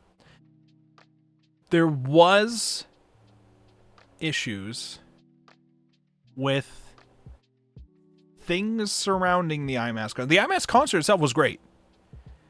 The only thing that was just my skill issue is that, obviously, none of the talent speak English, and they weren't going to do a translator for that. So when they stopped singing and were talking amongst each other and to the crowd, I don't know what the fuck they were saying. I didn't do my reps. And I especially didn't do my reps for listening comprehension. My listening comprehension in Japanese is dog shit. Not good. Not good at all. So, you know, they were talking at times, and there was a bit where like they were introducing themselves through like acting out lines that their characters would do. And I was like, okay, I can recognize this character now. When I sat down and watched them, I realized to myself, okay, I recognize the characters. They obviously don't look like they're characters right now. How am I going to learn which one is actually which? Because I would only recognize half of these girls anyways. But then once they started doing the bits where they were acting as their characters, I was like, oh, okay, all right, I know what this is now. Oh, okay. So that part was fine. The concert itself was great. There was 2 parts of the concert. There was the actual Idolmaster, like the actresses, the idols themselves performing live. And then there was the Miki showcase afterwards, which was just focused on one of the girls doing a virtual performance instead. Don't know if that meant that was live or if that was pre-recorded or something. But it was projected on one of the screen, and then there was a couple of visual effects on the other screens or something like that. Pretty cool. And that second bit was also being streamed live on YouTube at the same time. And parts that did get shown to people online also included, I think, footage and or screenshots of the audience. So I think there was a couple memes at times of some guy being in awe about seeing the performance. I think I was seeing that around for a bit. And like Japanese IMAS fans just looking at that. But anyways, performance itself was great. There was things surrounding it that were a bit off. First of all was the issue with the whole waiting in line at noon, and then people had to complain, and then they pushed it to 2. There was also, for Idolmaster, a VIP producer pass thing that you could enter to get. You would enter, and you would earn the privilege of being able to spend $150 if you won the lottery for it. For a limited amount of these VIP producer passes, which we found out later had a whole bunch of other issues that shouldn't have happened. The pass itself, in theory, was supposed to get you, I think, a separate early access line into the concert, and it was supposed to allow you to go to a meet and greet with them afterwards and get stuff signed. I don't remember if it promised other things too.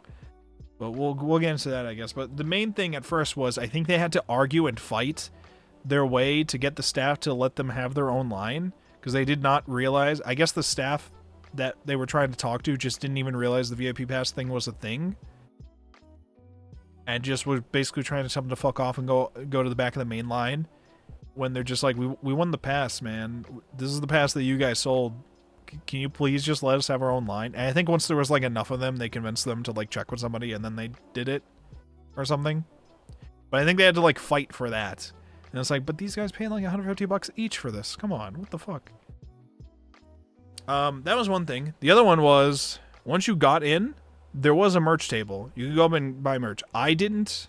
At first I was going to, but then I said to myself, I don't really have anybody sitting next to me, and I just kind of left my stuff alone at my chair, and I got kind of too nervous about leaving my shit alone, because I didn't want to take my stuff with me, because then somebody would take the seat. But I was also sitting alone up front, so I was like, I got too nervous because of how long the line was moving, so I went back to my seat and I didn't get anything. I didn't even look at the stuff, even though I kind of wanted the merch. I wanted to buy like everything that I could, but Turns out it didn't matter anyways. One of the most important things you purchase at that, of course, because it's an idol concert, is pen lights. Pen lights are a big thing that you want to get, and you probably want to buy 2 of them, right? One for each hand, or something to that effect. But, issue, we found out later on, they were supplied with, like, only 90 of them? So they sold out, like, instantly. I think I was in line, and I was let in first, early, before everybody else. And they already had sold out of them pretty quickly by the time I was even in line. So, like, that's a bit of an issue. I don't know what happened there. My assumption, that and other issues that happened related to the Idolmaster stuff, I was just assuming Bandai Namco was fucking with things, or was just dropping the ball. I don't know if it was Asen dropping the ball at all, because this just sounded like they were given only 90 pen lights to sell, so it's not necessarily on them. That feels more like Bandai Namco or whoever they were trying to get pen lights from for this event just fucked up. So that's my assumption. Either that or they genuinely did think that they weren't going to get that many people. I don't know. There was a lot of seats at the convention, by the way, for this concert. So it seemed like pretty much everybody who was waiting in the line for the IMAS concert got in. There was an issue that they were having at Asen where there was plenty of seats. When the thing started, there was still plenty of seats open. I know this because there was like 2 directly next to me and then more behind me. Like the room is packed, but there's like still seats available for those who want to come in. But I think at a certain point they tried to tell people that there weren't seats unless they could like see one open in the back. Like in like the back rows or something like that. And this wasn't just at the concert, this was also at some of the other panels. Like there was a IMAS panel talk with a lot of the girls in there afterwards, like the next day or 2. And I got there late, but there was me and a couple other people there, and like I go up to the door and Lay's like, sorry, the room is full, the room is at capacity. And I could physically see 4 people leave the room. And we wait a bit longer, more people are leaving the room. Nobody is like going in to check to make sure that there are seats open now. We're just being told, sorry, there's no more seats. We can see people leave the room. What do you mean? People are out of the room now. There are seats available, probably. I think I tried messaging people in the group chat being like, hey, if you guys are in there, do you like visibly see any seats? But I think they were too busy with the thing or didn't have signal or something, because I didn't hear shit from anybody. But I think if I saw literally anybody say that there was a seat available, I was going to like show that to one of the staff people, say, hey, there's like seats open. Can I fucking go, please? They have a seat for me or something like that. Like they're waiting with a seat for me. Can I just be let in? Even if they weren't, I just walk in and take a seat, because it's just like, what the fuck? Nobody wants to actually check if there's seats available. You could see people leave the room. They're leaving the room.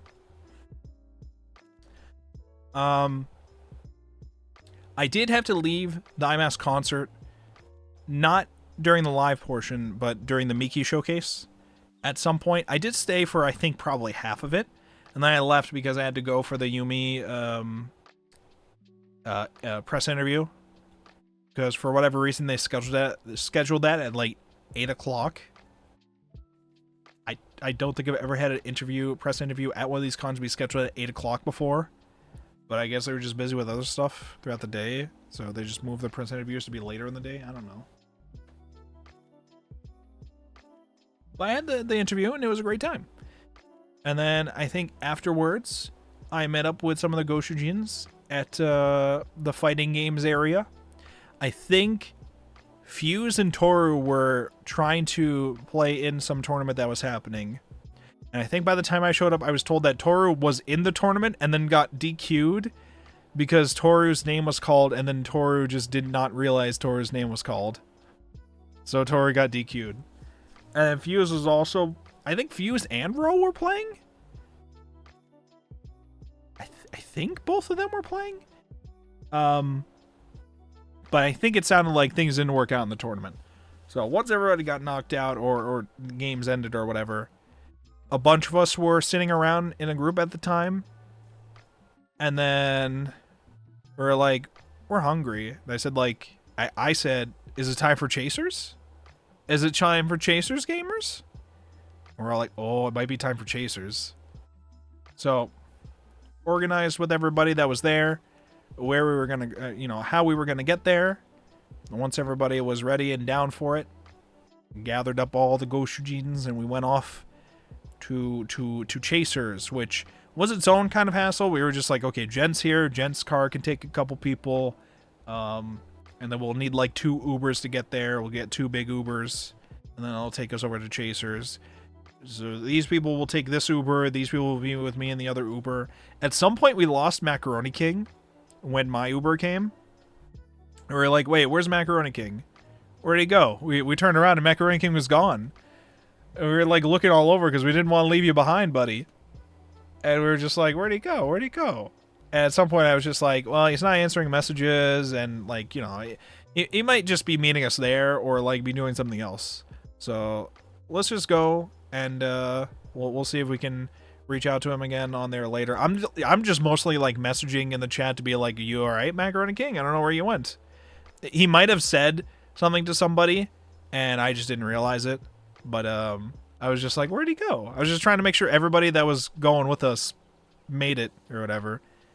But then Macaroni King did show up at Chasers, and we all had a great time. Chasers was fun. It was very nice. I liked being able to hang with all the Goshujins there, being able to yap with them. I think Jana also showed up at the Chasers meetup. So it was nice to see Jana.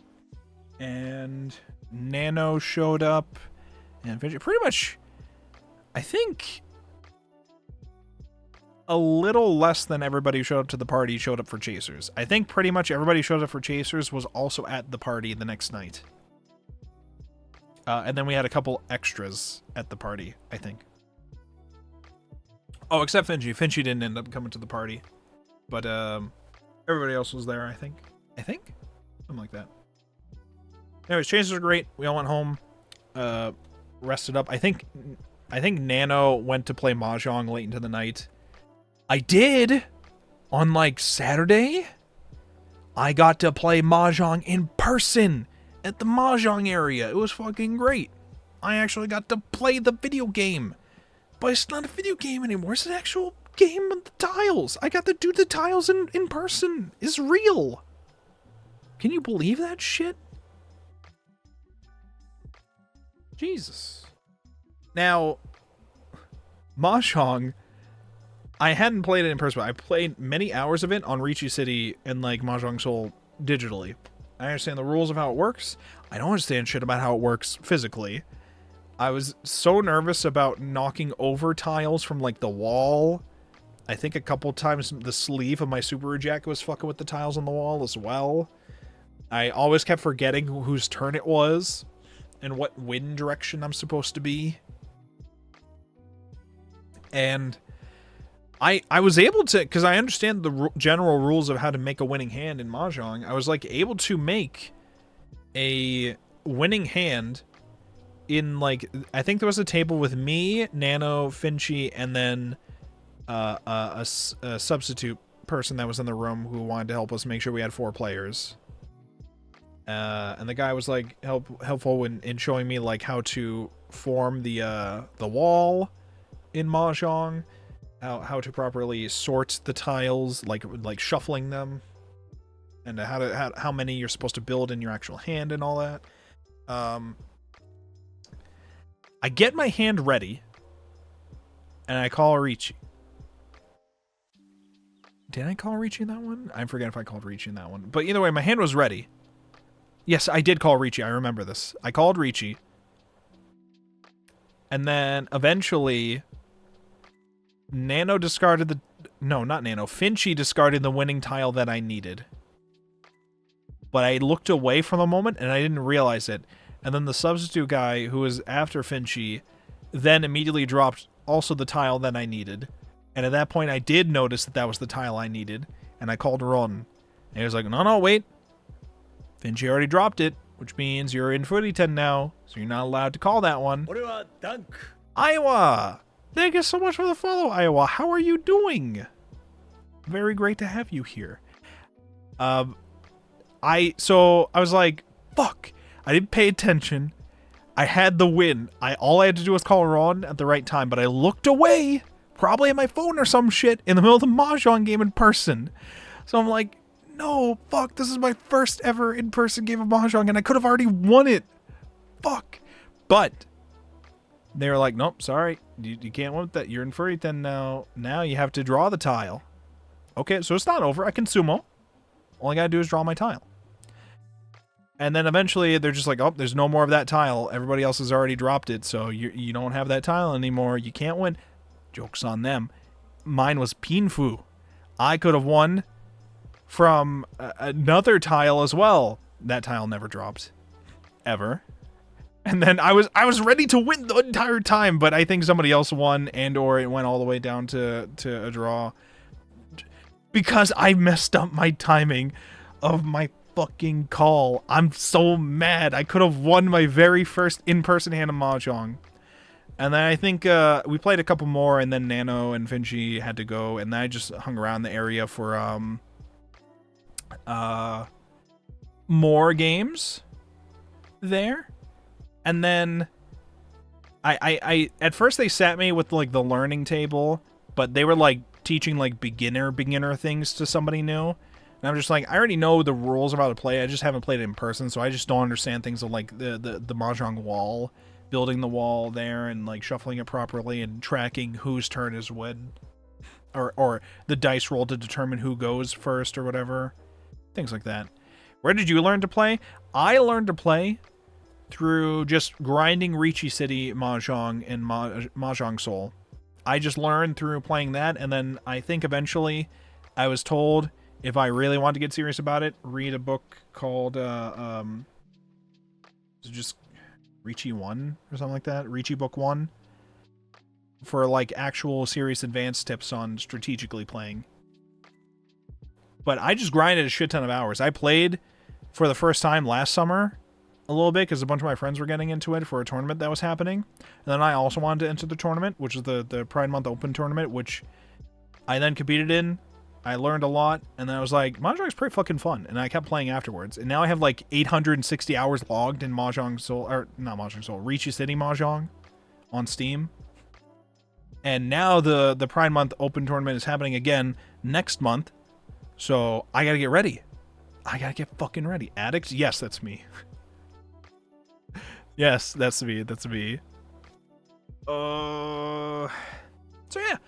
So I was at the learning table at first, and then I got moved to a different table because there was an actual game going with some people, and they were very nice because they knew I was a beginner or whatever, but joke's on them.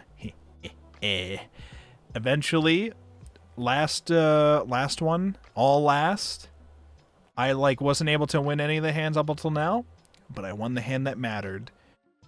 The big final hand. I'm gonna be real with you though. Nobody actually stopped to teach me how to actually calculate your score based on all the Ricci sticks you have. I just assumed because it was all last and I was the last person playing that I had like won one because I was given a fuck ton of sticks after I won, and then we just said the game was over and then they all left. So I assumed that I won big. I mean, I think my hand was pretty big, but I just don't know the exact point totals of everybody. But I was given a lot of sticks in the end. Of a variety of colors. So I assume I won big, but I'm not entirely sure. But I know I won. So we take those. We take those.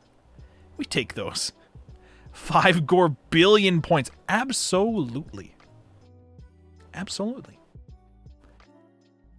So, yeah, so that was my experience playing Mahjong in person live. Nano had a lot more time to play a lot more Mahjong in person. I wish I had done that as well at times, but I was just getting so tired from doing a whole bunch of stuff that I was just, whenever I did finally end the day, I was just going to pass out. But Nano would like go late into the night to the Mahjong tables and play at them.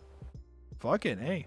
People were playing Mahjong in the line waiting for the IMAS concert to start. There was photos of that on like Twitter saying even in the IMAS line, Mahjong finds a way.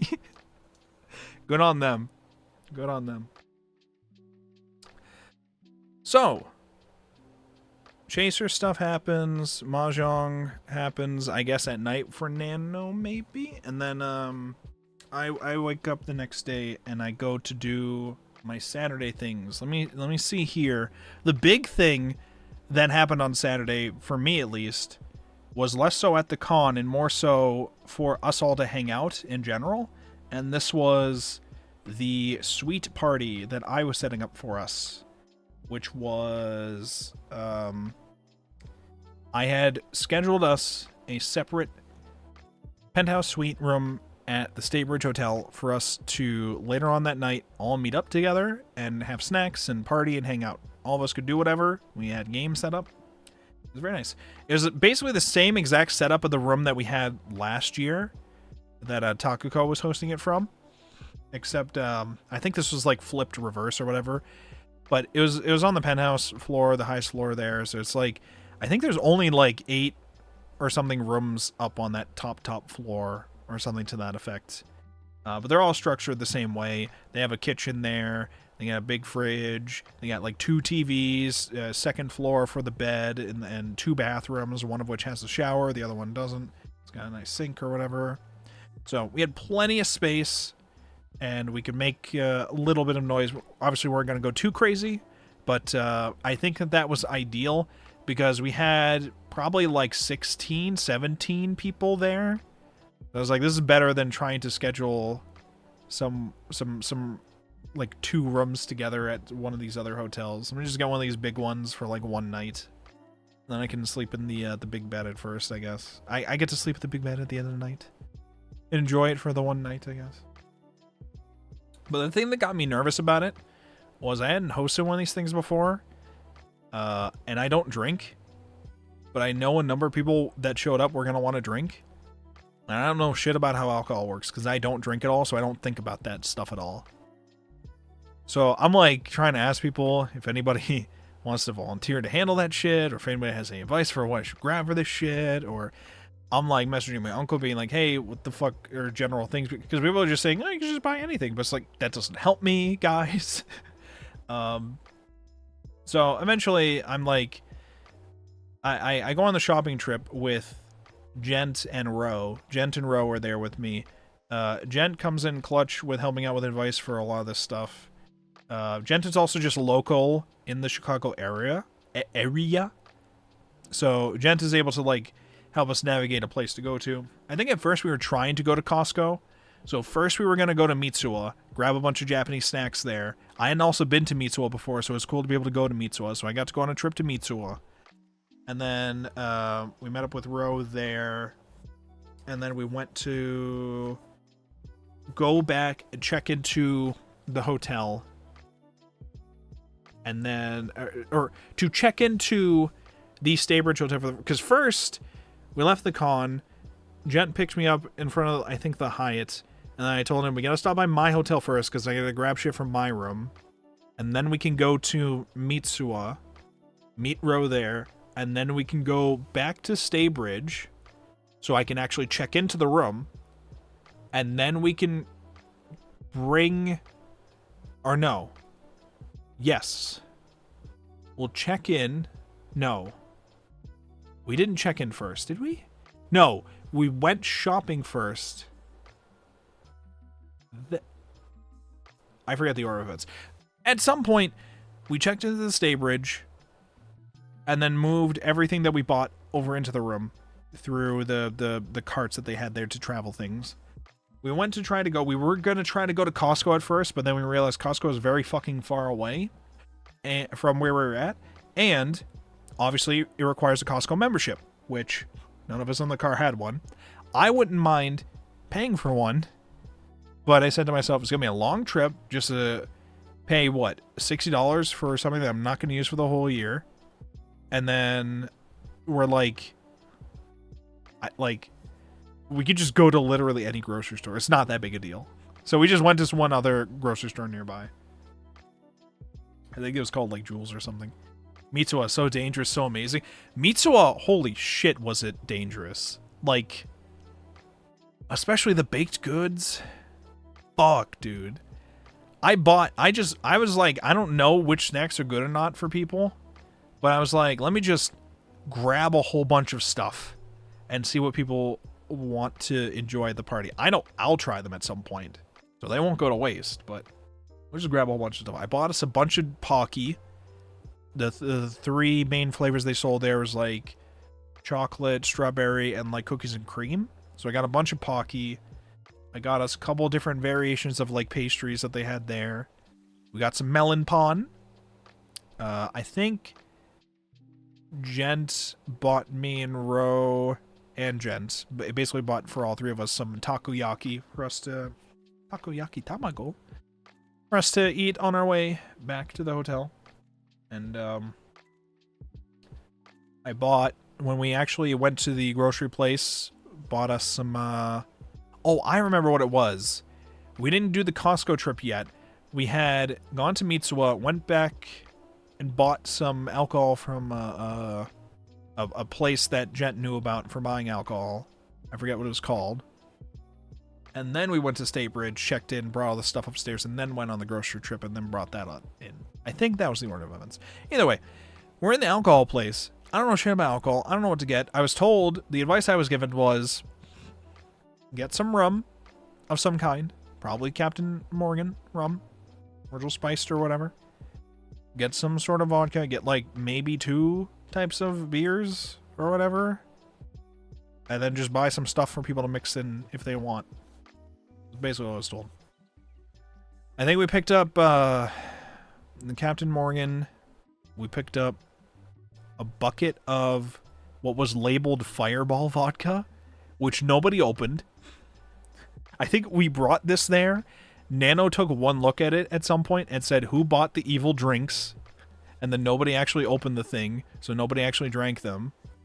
And then, what did we get?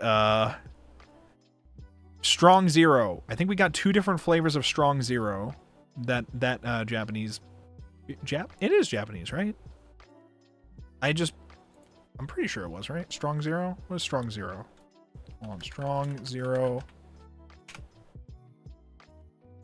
Strong Zero, or minus 196 degrees Celsius, is a brand of Chuhai alcoholic drink originating from Japan. So yes. So we got a bunch of, I think we got like 2 different flavors of that. And people were pretty much fine with that for the most part. I think some people got into the rum, making rum and cokes or whatever maybe. And we bought a bunch of like sodas. I bought us a bunch of like types of chips. I think only like maybe one of those bags actually got opened. That was the thing that I've learned. Because I said I brought a bunch of snacks. If you guys want them, they're all here lined up on this table. Feel free to grab and open up whatever you want. I think people got nervous when something wasn't opened yet. And so they were only trying to go for things that were already opened. Because they didn't want to be the person to open it, I think. So I think next time we do one of these things, I'll just pre-open some of these things or pre-put some of them in a bowl or something. Because there was just a bunch of people afterwards who... I had told everybody as they were leaving, I was like, anything that's left over there as you leave, take as much as you want. Because if I'm not going to be taking any of these home with me. So it's either Jent's gonna take them home to himself because he lives in the area. Oh my god.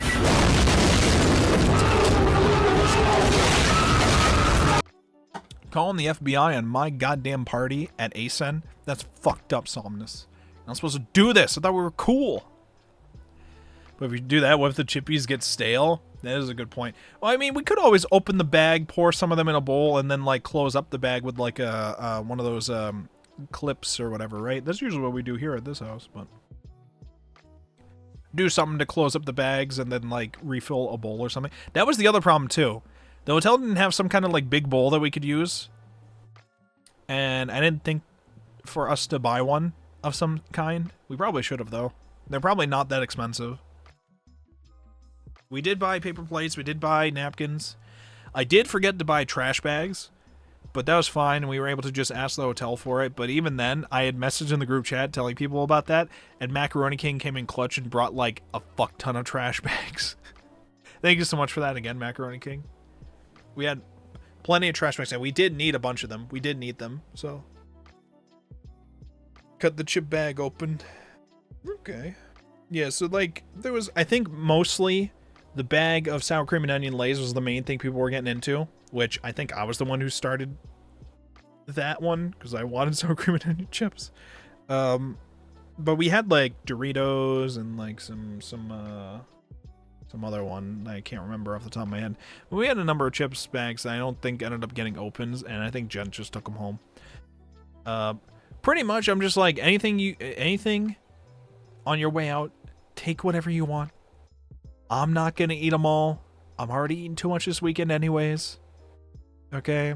It's either gonna, because I don't want to deal with it all weekend too, and I'm not taking it back with me to Boston. So it's either gonna be that Jen takes them home if he wants them, or they're going in the trash. So take them if you want them. Please take them if you want them. And I think a couple of people had said later on they were like thinking about it, but they felt guilty about taking a bunch of Pocky. But I'm just like, no. You should have taken a shit ton of Pocky because nobody else is taking them. So just take it. Just take it. Why not? But yeah. So the fridge we stocked up with a bunch of the drinks and a bunch of bottles of water as well. I think a couple of people had requested us to pick up a couple things. Like I said, all the Japanese snacks I tried, I think all of them I enjoyed, except for I don't fuck with Daifuku Mochi. I just don't fuck with Daifuku Mochi. I tried, what was the flavor I tried? I don't remember. I remember last year I tried a red bean paste thing that I really liked. But the texture of the Daifuku Mochi that we had this year was like edges one. It felt like weird and fuzzy. I don't know. I don't know if it was supposed to feel like that, or if we just got a different thing. I was like, I don't know if I fuck with this. But the red bean paste thing that I tried last year was really good. But I don't remember that being like in the fridge like this one was. I don't know. Maybe that was like a different thing entirely. There was some thing I got that I really liked, which was like, it was like, would I call it a croissant type thing? Or like it was some sort of baked good thing, but it also had like some kind of apple pie taste inside of it. But they were like very bite-sized little snacks of it. And it was very fucking good. I wish I wrote down whatever the name was. I wish I took a photo of the snacks. That's what I should have done. Taken a photo of like the big row of snacks that we had. So I could have referenced them and shown them here. That would have been great. I didn't do that shit. Oh, what else was there? We had a great time at the party. Fuzzy. Yeah, I don't know. Maybe fuzzy's not the right word for it. I don't know how to describe it. Whatever it was, the texture of it was not... It felt weird, the texture of it. The Daifuku Mochi. Let's see if I can find it here. Daifuku Mochi.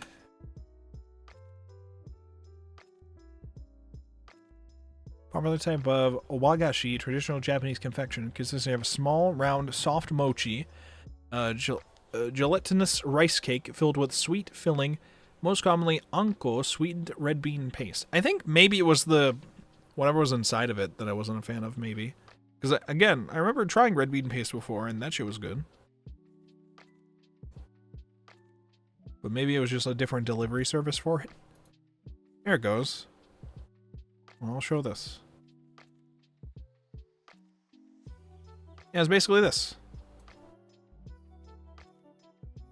This is basically it. I was just like, this texture of like the outside thing, this ain't it. That's not for me.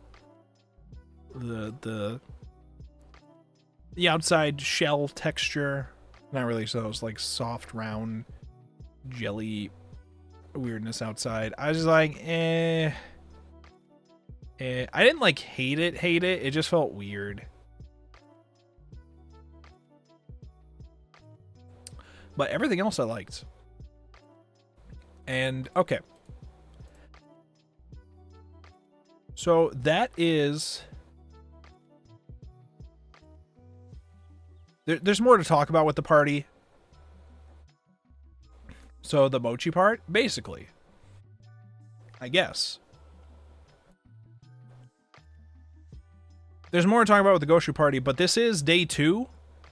I don't know how I ended up skipping a bunch of things to this, but I think it was because this is the big thing that was on my mind for day 2. But there was also con photos before we actually got to the party stuff, so let me showcase those here first. So again, real quick, if you're somebody who's here for the VTuber persona of Wolfborg and does not want to know what he looks like, please shield your eyes. Because you're about to see me again. You're about to get jump scared by face reveal Wolfborg, which is not hard to find. You can find on my YouTube channel pretty easily. Alright, here you go. You did your warning. Boom. Me and another Subaru. We met up. We said we're homies. Let's get a selfie together. This is what happens. No, my immersion. No, fuck. You can't do this to me. You're supposed to censor the eyes. I don't want to see it. I don't want to see it. No. So I have here in the folder more cosplay photos, and then eventually the Apothecary Diaries meetup, which I think was pretty early on. I had already seen the Apothecary Diaries author at Anime Boston. I already got a signature from her, and I got a press interview with her at Anime Boston. But I had won a waitlist sign up for her or something like that. So I was like, Digi, you're into the Apothecary Diaries now. Do you want an autograph? She's like, oh, sure, if you don't mind. I'm like, sure, fuck it. I want to say hi to her again. Why not? I got the time. So I got another copy of the Apothecary signed for Digi, which I'll probably just give to her at Off-Kai. I think we're both going Off-Kai together, so. It was nice to talk to her again, though, and I talked to her, and I was just like, so this is from my friend of mine. I already got one from you, Anime Boston. This is from a friend of mine from Germany, and she's like, oh, Germany, I want to meet German fans. I've never really met a German fan in my series before, or something to that effect. She's like, I want to meet her one day, hopefully. I was like, oh, that's cute. That's very cute. So, yeah, so I met a Subaru gamer. I think this was a photo I took at some point because Gent had thought I was in a place that I wasn't, or that we had both agreed to meet at like some ballroom area, and I thought we meant here at the Hyatt, because the Hyatt was where the ballrooms were, but there was some other ballrooms, I guess, in some area where the signatures were being done in the con area. So we were both in different places, but I posted this, I think, in the group chat at some point, being like, this is where I am right now. He's like, oh shit, you're in a completely different place. And I'm like, yeah, I can't go through the line in the Skybridge back to you now, because everybody is waiting in line for their Idolmaster things, and security is not letting people through because they're dealing with the line situation there. So I can't leave to go there now. You're gonna have to pick me up from up here. So he did. When I was in my hotel, what is this? Somebody put this little creature in the corner of the elevator as soon as I walked in. What is this creature? Not that creature. I was like, I don't want to touch this. Is this supposed to be chocolate, or is this supposed to be just a figure? I don't know what this is. There's just a little guy in the corner. I don't know what he is. Put him there. I don't know if anybody ever took him out of the elevator. He was just vibing. And then we get some more cosplay photos here. I think this was a number of photos I took before I went to the Apothecary Diaries meetup. So we'll go through these, and we'll go through the Apothecary Diaries ones. Sailor Moon. I think it was at this point I was saying to myself, I haven't actually stopped to ask people to take too many photos yet, so I should be doing that more. So I was taking more opportunities to do that here. And then I took a general photo of that area of the con. I probably should have taken more general photos of the areas of the con in general. But enhance. Enhance. Enhance. I saw that in the photo at some point, and I said, is that fucking Natsuhyuga? Is that the Apothecary Diaries author walking around in her mascot outfit? Or does that just happen to be another mascot character that looks like that? It could be. When I was waiting in line for Natsuhyuga, we had a Rena right in front of me. I was like, oh, we've been reading Higurashi. Can I take a photo? Oh, how? Very nice Dr. Stone. He's got free hugs. I mean, they're sold out, but he's got free hugs for sale. I don't actually read this. Warning, possible psychological harm may be done. May actually cost $5. Not responsible for lost wallets. I have cooties. All Harley Quinns may be subject to abuse. Other Jokers may request multiple hugs. Sorry, I misspelled bugs. Bugs available upon request. Hugs, if requested, will be crappy. Remember, you get what you pay for. Sold out.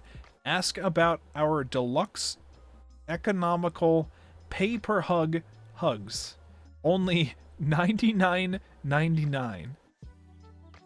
So yeah, they're free. Free hugs. He's got free hugs for you. What's the problem? You don't look like you're grateful. They're free. Little Don setup display here. I'm chilling with the science team now. We got Land of the Lustrous. Very nice. I haven't seen too many of those cosplays lately. I did last see one at Anime Boston last year, I think. Sell me your cards so I can eat them. Little Snorlax setup here.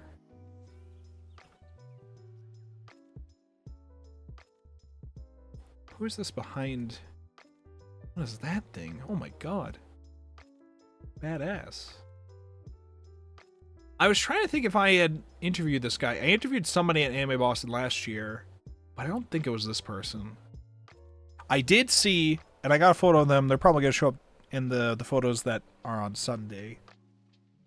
A couple Umineko cosplayers, one of which was the Beatrice that I interviewed last year. I was like, it's great to see you again. The interview's not posted yet. I apologize. But it will be. Don't worry.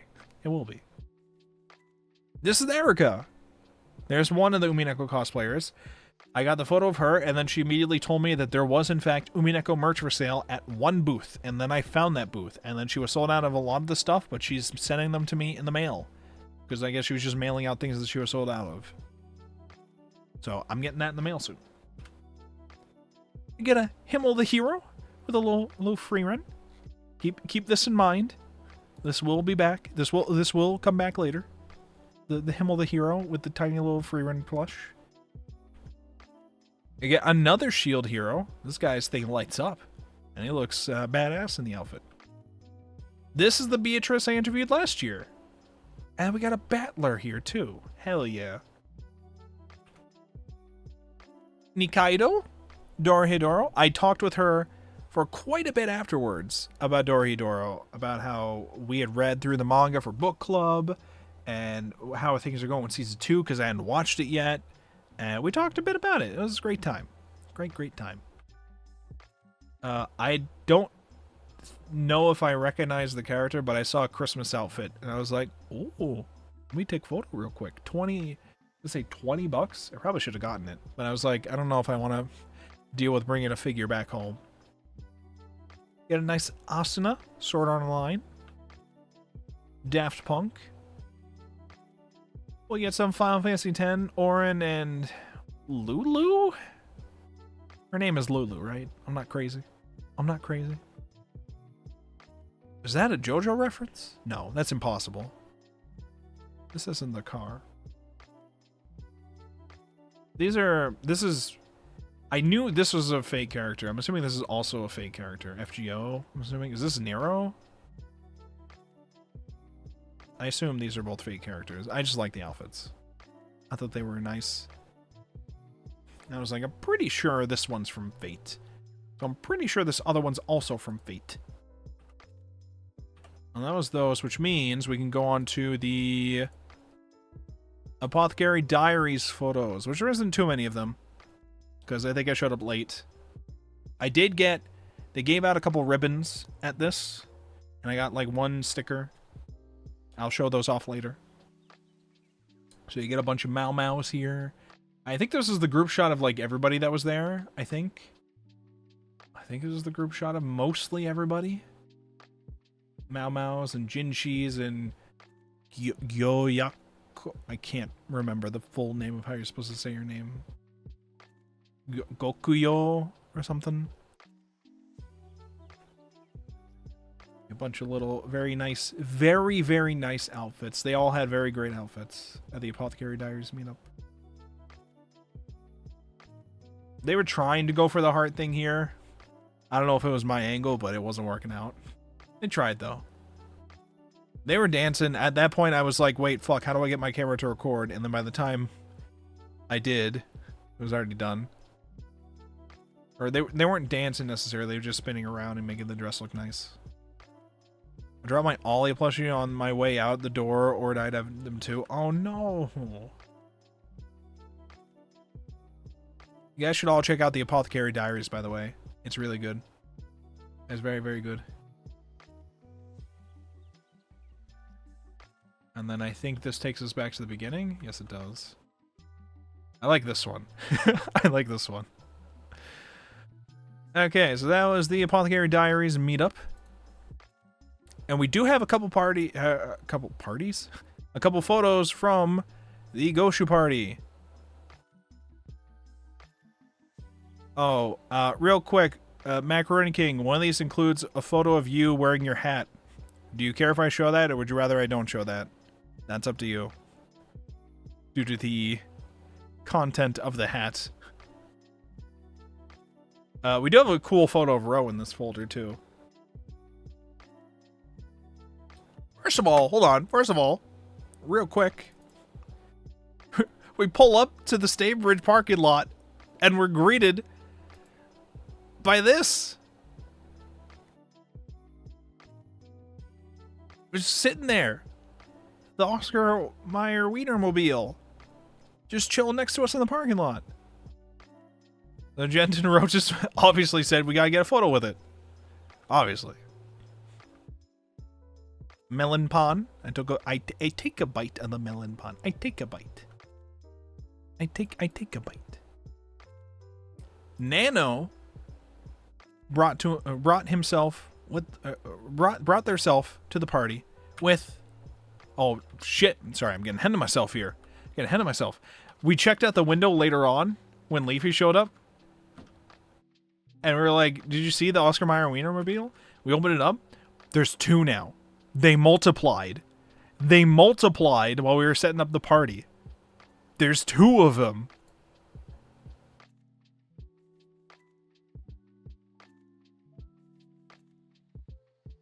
And then here it is. Nano had brought the Digi-Daki.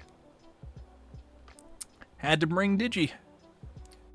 And we had the Taco Fumo here that Macaroni King brought. So we just had it chill on top of the Digi-Daki for a bit. For the photo. Very, very nice. It's great to have them here.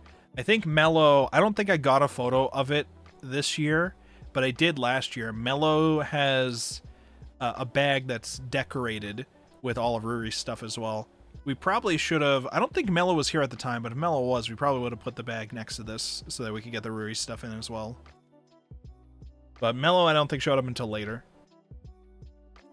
This was Lob showed up with some of these snacks. Some Goshujin treats. Get Sour Patch Kid bunnies. And then some Reese's Pieces. Carrot-shaped pieces. The maid is drinking her strong zero. She looks very... There's Macaroni King. Brought a very nice hat to the party. It's a very non-descriptive hat, so whatever. It's non-descriptive. Doesn't describe anything. Oh yeah, this was the other thing too. We bought all the stuff I mentioned earlier for drinks, but we also bought this one tiny thing of Malort. which I think at first we joked about having Ro take it home to offer it to his friend, who was mad at jealous at Ro for being able to go on this trip. It was like, yeah, just bring him back some Malort. Malort is supposed to be like a punishment. It's like supposed to be like a tradition in Chicago, I guess. But the way it's been described to me is Malort was a drink that was so fucking bad that during Prohibition, this was not deemed illegal because it was too bad to be legally considered alcohol or something to that effect. Was the lore that was explained to me a while ago. So it like tastes bad, very, very bad, and so it was still allowed. was how it was explained to me. So people tried Malort, I think, last year, and then we were like, oh, what if we get like a little tiny thing? And I think later on the night, like 3 people tried a bit of it. I think it was Obero, Fuse. It fucked up Fuse. Fuse was like, no, I can't. Fuse had a very visceral reaction to it. Fuse like fell to his knees immediately upon drinking this. I think it was Obero. I don't think Ro drank it. I think somebody else drank it. Maybe it was Lop. I don't know. I exploded. Did you survive? He barely survived, I guess. He survived long enough for us to play Tetris Attack, I think. We played Melty Blood and Tetris Attack in the room. We'll get back to you. I've yet to drink it, but yes, it is wormwood based or something. Oh, I see. Obobo's My Peanuts shirt. Obobo showed up in the shirt, of course.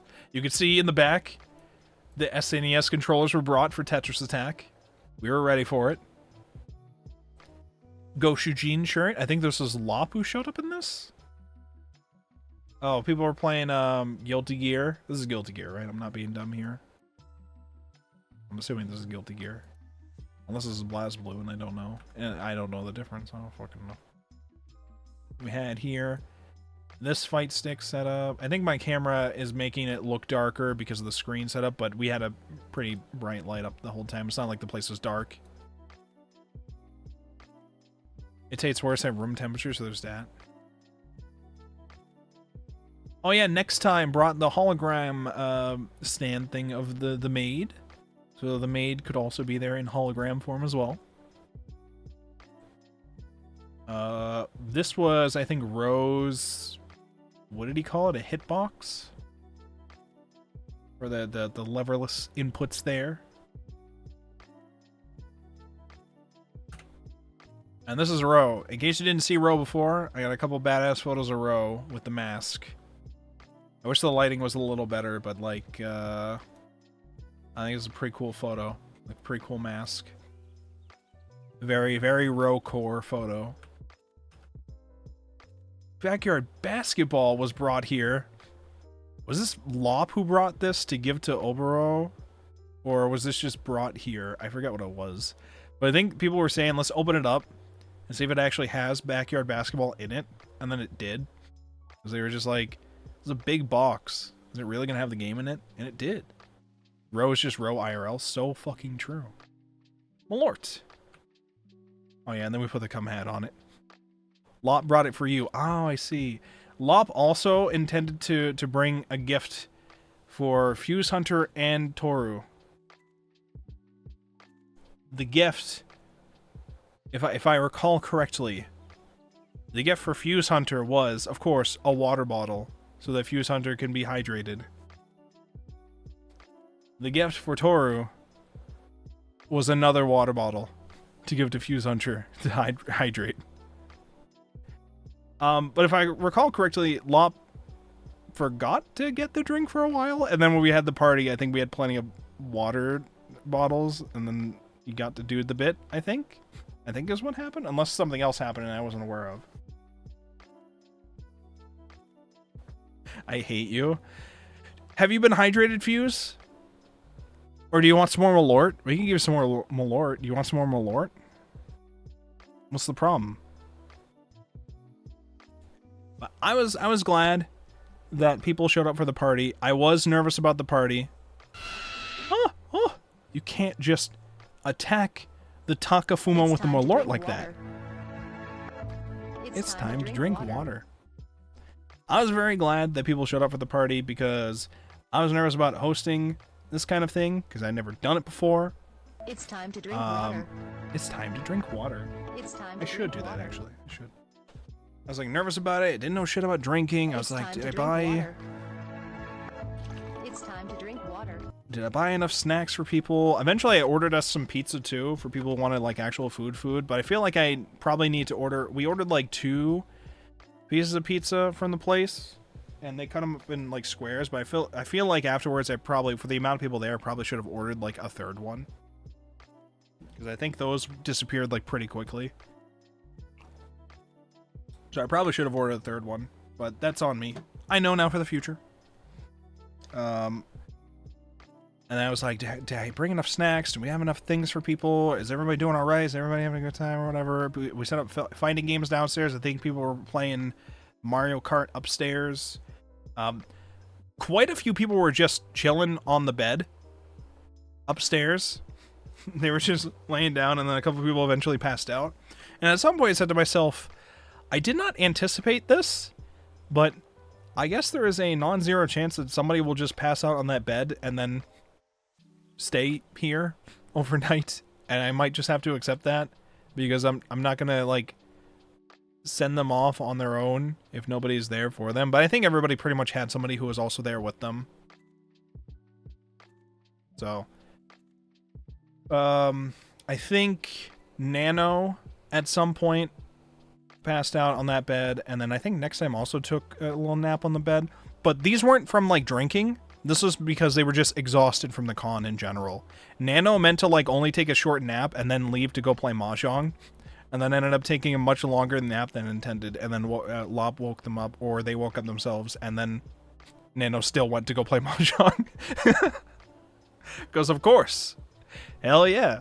Fucking A. Yeah, me, Gent, and Ro bought all the stuff, set up for the party, and we waited for people to show up. Leafy came first, hung out with Leafy. We played. We found out early on that nobody was bringing a Mahjong set, because Nano had a Mahjong set, but it was like the fucked up Akagi set that's like half the pieces are see-through or whatever. So we're like, okay, so we're not playing Mahjong here. Gent, in his car, had a ton of escape room board game things. So Gent busted out one of those, me, Leafy, and Lop, eventually when Lop showed up, along with Gent kind of helping us through it. Played through that little puzzle thing, which was fun, but also probably a mistake for me to try to commit myself to at the beginning, because this was the time where people were starting to show up, and I was trying to like make sure people were good and explain to them like where things were and greet people and help make sure people were getting inside and stuff. It was a fun game. I had a good time with it, and we were able to figure out things together. So thank you to Gent for showing us that. But yeah, I had to keep dipping in the middle of it to like make sure things were good with the party. So that's on me. But it's still a fun time. We got set up with the Melty Blood and other fighting games there for people to play.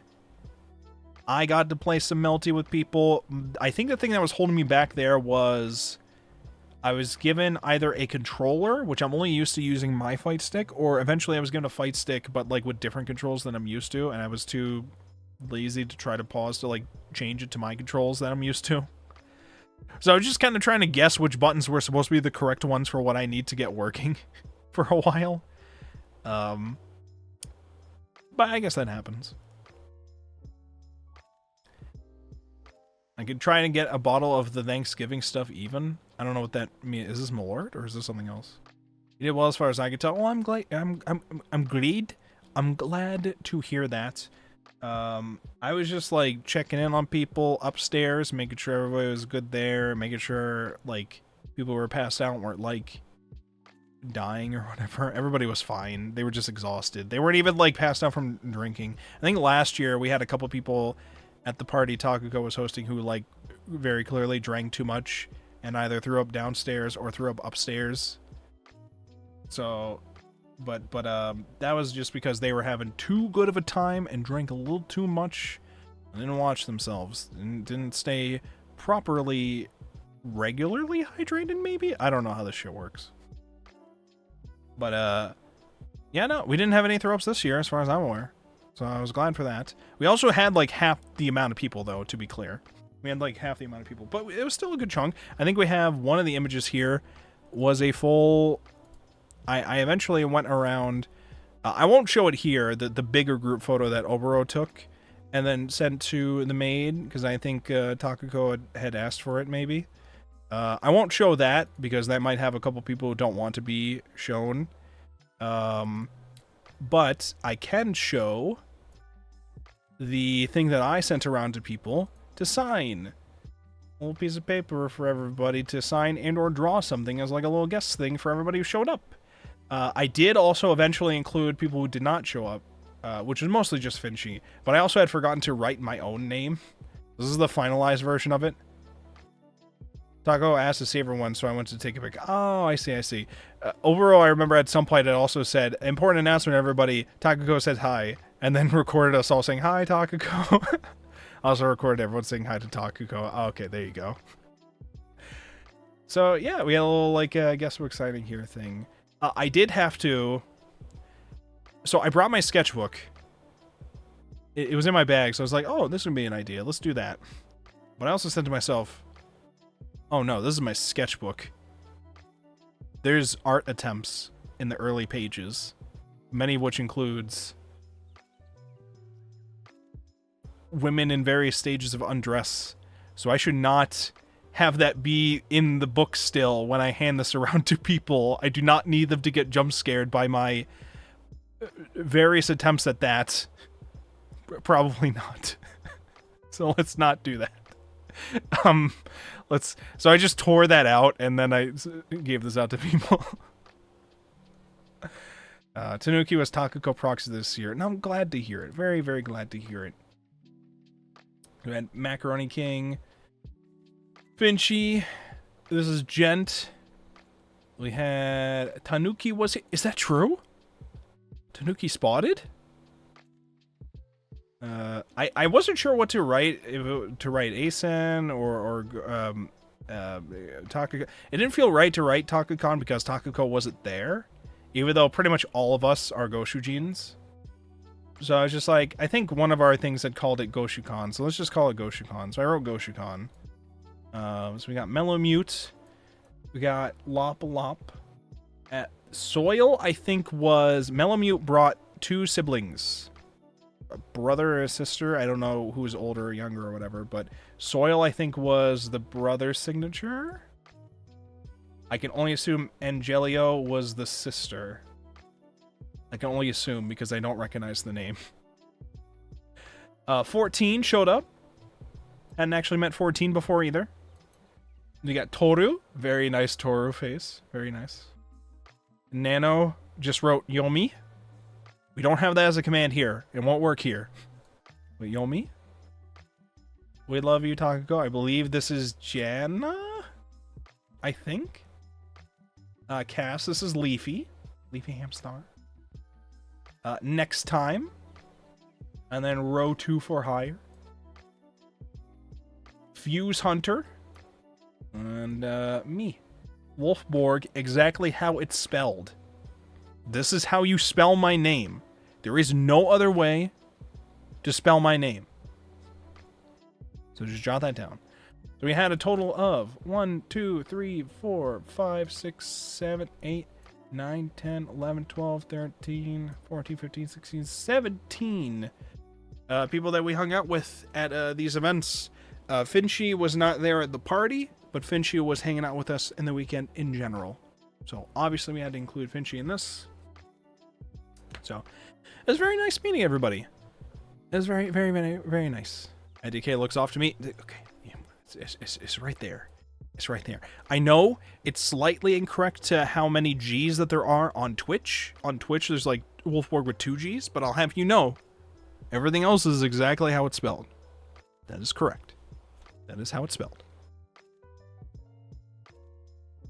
So, let's see here. What else do we have here? I already showed one of the Chasers photos. I'm not going to show the other one. You can't spell his name. I spell my name right, motherfucker. I'll destroy you and everything you stand for. Hey, what if I showed you guys day 3 photos? Wait, was there anything else I had to talk about for day 2? Because we did the party.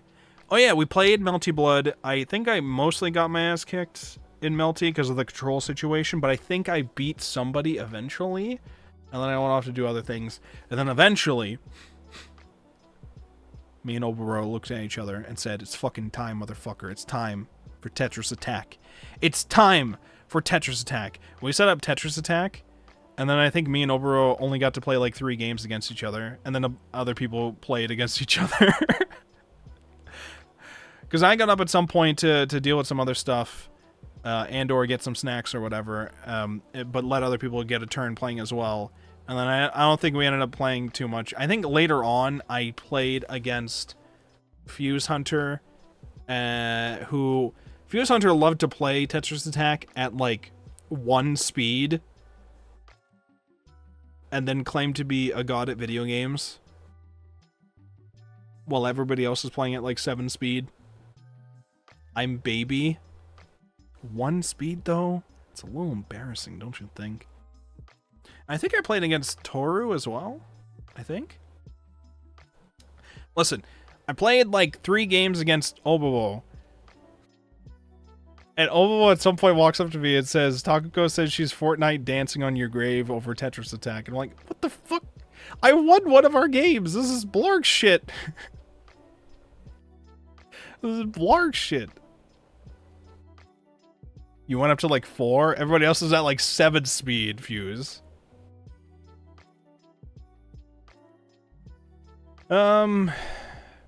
Yeah, I think at one point we had a game where nobody type it in the chat or whatever, but if you were there for the party, nobody type it in the chat, but we had a little game at some point where everybody was trying to guess how to properly say Ro's real name. So he showed us his badge with his real name on it and tried to have people guess to see how it's properly, like, pronounced.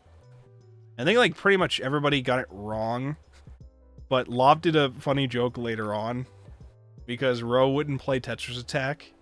So Lob at one point just goes, "You know what? I know what your fucking name is. Your name is pronounced Cook." And I think Ro started dying laughing, and Overo started dying laughing. And the presentation of it was just really good.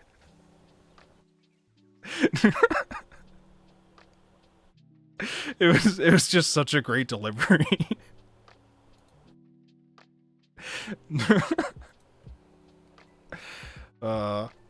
But yeah, it was a very great time. We had pizza, had our snacks. People grabbed stuff when they thought about it on their way out. And then the next day, I slept over there. Originally, I'd wondered whether or not I should sleep over there, or if I should go back to my other hotel. And I was like, okay, I guess I'll just sleep here. It'll just be easier. All my stuff's here. Jen's gonna pick me up later. We'll clean up the place and check out. And I get to sleep in the fancy room. And I remembered, I was like, I didn't actually bring a change of clothes. So I'm just sleeping in all the shit that I brought for the party. Because I didn't bring a change of clothes. So I'm like, alright, well, this is fine, I guess. The bed was nice. The place was big. The shower was nice. And then the next day, me and Jen showed up, helped me make sure that the place was pretty much already clean. Pretty much, we tried making sure that, like, every now and then we were going around and making sure things that were trash were just being put in a trash bag, so that we didn't have to, like, clean up a million things towards the very end. Like, I would walk around with a trash bag and just make sure things that looked like they were done were, like, in there. But I think other people as well, like Jana, I think, were just dealing with that as well. So it was very nice of all the people who did help out with that, who I didn't even, like, might not have noticed were helping out to make sure that things were clean. So thank you so much to everybody who did help out with that. I really do appreciate it. By the time I had to clean up, there wasn't like too much that had to be cleaned. And then I think by the time Jen showed up, everything was pretty much mostly sorted. So it was just about piling in things for Jen to take to his car and then eventually take home. By the way, again, the bucket of Fireball vodka did not get opened. When we were taking everything down the elevator, there was like a couple dudes talking to us, and Gent at some point just cracked open the Fireball vodka and just gave them some. And then I think Gent took a bunch of it to the con and just handed out some of that to people at the con too. So hell yeah. I took home some Pocky and then the bag of the sour cream and onion Lays. And then anything that wasn't thrown out was pretty much just Jen took it back. And yeah, that was pretty much it. It was pretty straightforward for us to check out and then go back to my hotel and then go back to the con. And then we can get into day 3 photographs here for the con. So day 3, for most cons for me, day 3 is, it's time to run through the artist alley and buy all the shit that I was too busy to buy. But unfortunately, it means that we're now buying things at the end of the con. So some things are sold out and or reprinted on lower quality paper, I guess. But it's fine. I got to see some good art. I got to hang out and spend way more money. And then later on we went to round 1 and then Portillo's, but we'll get into those stores when we get there. So first, let's show off the photos of day 3. So first of all, me and Gent were in the parking lot. And we saw the Nikuni. We see, god dang it, Bobby, that boy. Which I think I got a photo of this guy at another con. It might have been at ASEN last year. But I'm pretty sure I've seen this cosplay before. Pretty sure. This one. With the very, very long ears. They're all ears, baby. All ears. And of course... Okay, I'm getting ahead of myself, apparently. I'm trying to look in the preview in the folder, but this is a different one. This is a Pokemon character whose name I can't remember, but I was like, this looks great. They got the aura going. Let's get the photo. I'm pretty sure this is a Pokemon character, right? Pretty sure. Perfect Blue. Fucking awesome. N? Is their name just N? That's a full-ass name? Pokemon N. Oh, wow, it is. Because I know I've seen art of this character. I just don't pay attention too much with a lot of Pokemon characters to, like, know who everybody is. Okay. Well, hello, N. Perfect Blue. I've gotten a Perfect Blue cosplayer before. I think at ANYC. I think the photo I took at ANYC was cooler because of the lighting of where we took it. But... we love to see Perfect Blue cosplayers. We love to see it. Government name Natural Harmonia Gropius? Gropius?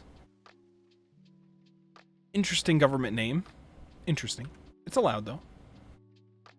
Everyone, get in the car. We're leaving this con now. What the? This isn't the car. Oh my god!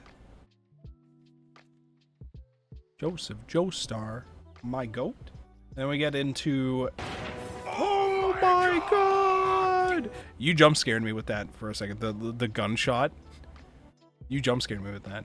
Get Soul Eater. I think almost every con now, there's Death the Kid and the two girls whose names I can't remember.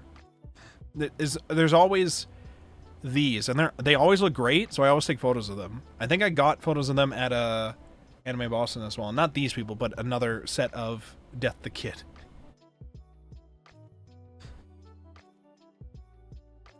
Skate the Infinity cosplay in the year of our Lord 2026. You love to fucking see it? Holy shit. Do they have a performer thing? Oh, dance battles. Oh shit. I didn't even realize. I guess it makes sense. This was just left behind the big ASEN sign that was there. They just left it there. free to good home. There was somebody next to me while I was taking a photo of it that was saying, yeah, it says free to good home. I'm very tempted to take it. I was like, this seems awesome. You should. Rip Germer 2026. We get a Nature Valley. We get this little sticker on it. Daiwa and vodka. Just a little germ. Just take is free to a good home. The Isekai Express. Gonna take us all home. We got a Rin. And Saper, I think. I recognize the outfit at least, I think. But I was like, Rin, the Rin cosplay. Definitely gotta take the Rin. Shika noko noko noko noko noko koshtantan, something like that. I like how the lighting looks for this photo. I think there's another one I took of her as well. I liked how the lighting looked here with things. I don't like walk around. There are photographers at these cons that walk around with an entire like light setup to make the photos look nicer. I'm just like, that's a hassle. I got other shit to do, so I'm not doing that. I just deal with whatever lighting I get. And sometimes it works out. Like here, I think this looks awesome. We get Orin Host Club. Why not? Death Note. There was a number of Misa cosplayers. And I just kept being like, oh, they look busy, or oh, I gotta go to this thing, or oh, now it kind of feels awkward to ask them for one, or oh, there's too many people. There's a lot of them, but I didn't get to get photos of a lot of them. So I was glad I at least got one. These dudes were just chilling out with music playing next to these, and a sign that says, cover, come back to the Midwest, please, please, please. Scan the QR code to join Hollow Midwest.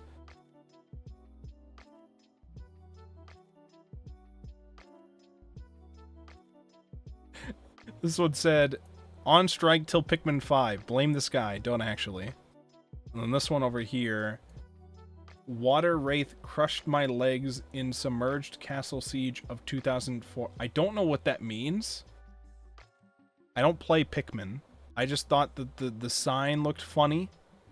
And the Pikmin stuff. I don't know what any of these memes mean. I don't know who this person is. I don't know what any of that meant.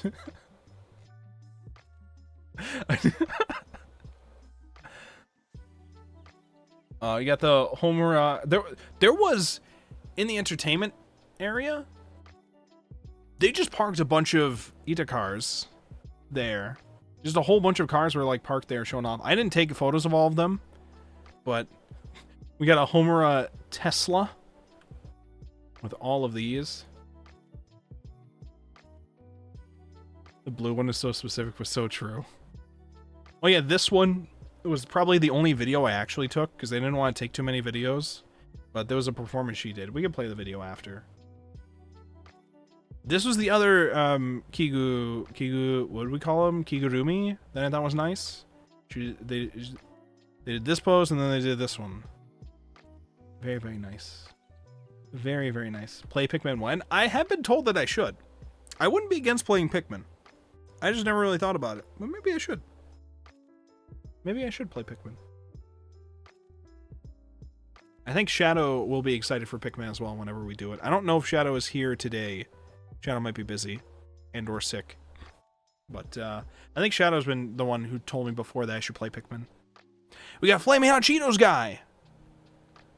And the outfit did light up. I took a couple photos, but I think I deleted them because they look like duplicates. But his outfit was like glowing and like shifting colors and things. It looked awesome. It was great. And this was chalk art. This is a big chalk art that was just done in one of the floors. I had to lift my camera really high up to try to get a real accurate photo of like the whole thing. This is all just chalk art for the Goodbye Laura premiere. Very, very cool. By the way, I don't know shit about Goodbye Laura. I assume it's a somewhat popular manga, or a well-respected manga, that's been finally adapted into an anime, which is why it was a big promoted thing here, because the director was here and everything. But I don't know shit about Goodbye Laura, but happy to everybody who was able to appreciate that. I know there was a lot of people going to the premiere for that, and the premiere for Mao. I know that there was a screening for Mao there, which I didn't go to the screening for Mao, but last night I got a DM from my friend who was very excited for Mao, and she was fucking pissed at Mao. She was like, it's just Inuyasha again, but like worse. She was very not happy about it. I don't go here, so I'm not too invested either way. I think we had maybe seen the first episode of it in our seasonal previews, unless that was a different thing that I'm not aware of. I thought we had seen the first episode of it, and I didn't really care if it's the one I'm thinking of. This! Okay, so I have actual photos of all the art in a separate folder for merch, but I dropped everything I was doing when I found this, and I took a photo, and I sent it to the maid cord, because we know house memes there. I was like, of all of the anime art I would expect to find, I did not expect House MD fan art to be here this year. I did not expect that. And it's fucking awesome. The person who did this had like 10 other pieces of art that I wanted. Half of which were done by her, the other half was done by her husband. I talked with the lady there, and she said her husband wasn't there at the time, but basically half the booth was her stuff, half the booth was her husband's stuff. Very, very awesome. I did find the Jast thing. Now, Jast, I had walked by their thing a few times throughout the week. I didn't really look too much because the place was usually pretty packed, but they had a lot of stuff. You go there Sunday, and there's like 4 different books to choose from left. 5. There was like a series that they were trying to sell to people that they were like originally... It was like a newer series that they were trying to promote, but they already sold out of volume 1, and they only had volumes 2 and 3 left. And I think they were really trying to sell me on just buying volume 2 or whatever, but I'm just like, yeah, but I need volume 1. I can't buy this. I did want the bag. I wanted the funny mushroom bag. I wanted it. You had to spend over $69, nice, in order to get it for like their other merch. So I did. I bought a few. I bought a few of the thin books, which you're not going to see full photos of later, but I got some of them. I did get some of them, so I could get this. Okay, very nice bag. Very nice. There was another bag. I think I forgot to take a photo of the bag, but I was given a smaller bag in the artist alley by one of the artists because I was just being given extra stuff by some of the artists because I would go to their booth and just buy a fuck ton. All the artists in the artist alleys always have like buy 2 get 1 free deals on like the posters, and I'm always trying to go for those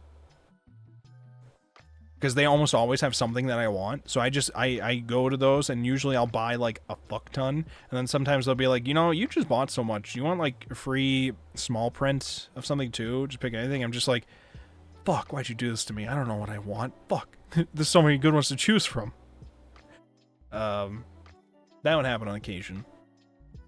I stopped at a place, and I was like, I see Kirito. It's Weiss Schwarz. I don't know shit about Weiss Schwarz, other than I think Takuko and maybe a few other Goshujins have played Weiss Schwarz. I don't know anything about how Weiss Schwarz works, but I bought 2 packs because I saw Kirito. I'm a simple man. I see Kirito, I buy it. By the way, I bought like 2 prints of Asuna from Sora Online in the year of our Lord 2026. God bless. God bless. I think at the time, I think Takuko had tweeted something about Sword Art Online, and I'd replied to it saying, do it. I forget what the context was. I think it was in the context of like making an Ita bag or something, and saying only God can judge me or something like that. And I was like, you need to fucking do it. Just do it. Make it real. And she's like, you're a true SAO ally. I love you for that. And I was like, I replied, I literally just bought 2 Asuna prints in the year of our Lord 2026. Hell fucking yeah. Oh, so good, so good.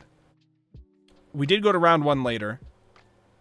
So after the place closed, I didn't take a photo of it, but after I bought all my stuff at the Artist Alley and they announced things were closing, I bought a bunch of stuff from the Artist Alley, a couple things from the dealer side, and then I said to myself, let me get some food. I got some food from like the small place, and then I went to a panel, an honest-to-God actual panel that they had. Can you believe it? They were doing a panel on Ryukashi 07, talking about all his works. And the guy who's presenting it was doing a bit where he pretended like Umineko was not a thing that existed, when very clearly, like, pretty much everybody there was excited for Umineko mentioned. So he was like doing a bit where he's like pretending like, you know, okay, so this is Higurashi and this is his other thing. So anyways, his next work after Higurashi was Syconia. Let's talk about Syconia. But like occasionally there'll be a slide in between of like a very clearly darkened outline of Beatrice in the background and like weird text showing up over time. I mean, like, there's something weird going on my slide. What's going on with that? Anyways, let's talk about Syconia next. So Syconia is probably never getting finished. Anyways, let's talk about Higurashi. Higurashi, that panel had meme images and meme videos sometimes, and Higurashi had the meme image, which I think I talked about before. I did not expect to see this in the middle of the con, or in the middle of the... Hold on, Higurashi... I did not expect to see this meme in the presentation. But this is, honest to God, on one of the slides.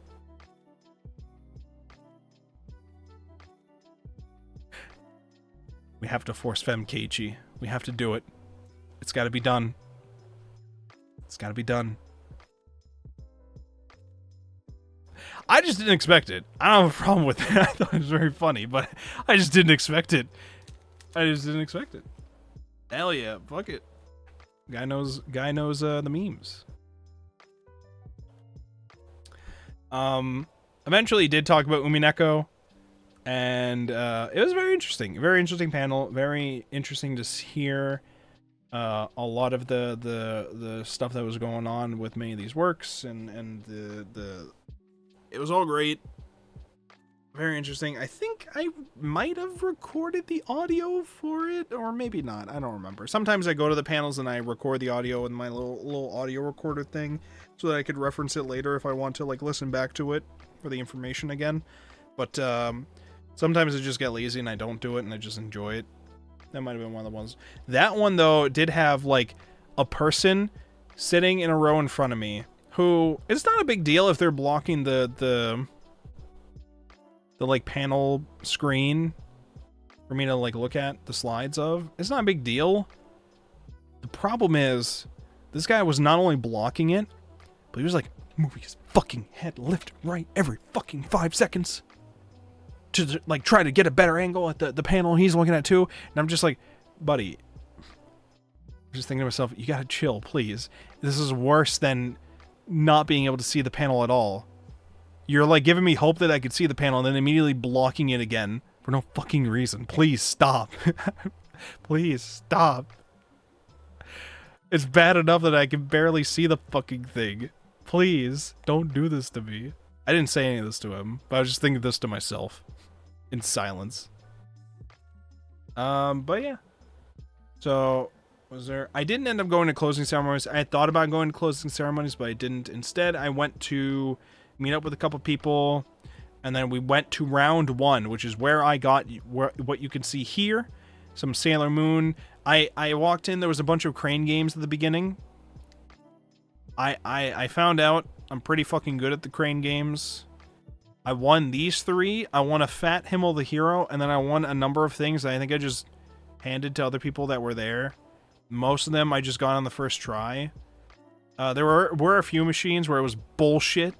I got these 3 mostly first try. I think I had to try twice for the Jupiter. But everybody else I think I pretty much got first try. And then I tried to go for Sailor Moon. So we have here a Mercury, a Venus, and a Jupiter. But I tried to go for Sailor Moon. They fucking rigged the Sailor Moon one. There's no fucking shot. They're like, Sailor Moon's gotta be the most popular one. Gotta rig that one. There's no fucking shot. I lost so much trying to go for that Sailor Moon because I'm like, I got all these other ones first try. What's the problem? But I also rage quit and I was like, maybe I should have gone for Mars. I like Mars. But I didn't. Punchable Himmel? Maybe I should punch you. Maybe I should ban you. Punch you over to drink some Malort. Get hydrated. Maybe that's what we should do to Fuse. So we got those 3. I played, can I do something funny? It would be pretty funny. I wouldn't be against it. Where'd he go? 25 messages deleted by moderator. Oh my god. I didn't realize it would just say a full-on thing of all the messages deleted to me.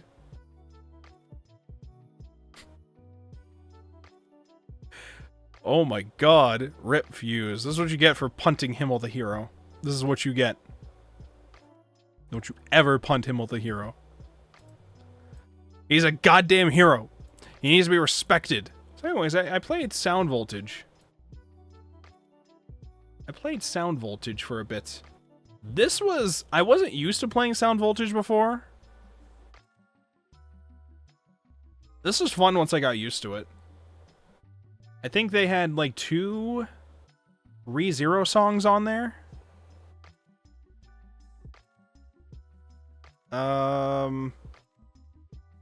I think once I got to a higher difficulty on one of the ReZero songs, I was like, this is fucking impossible for me.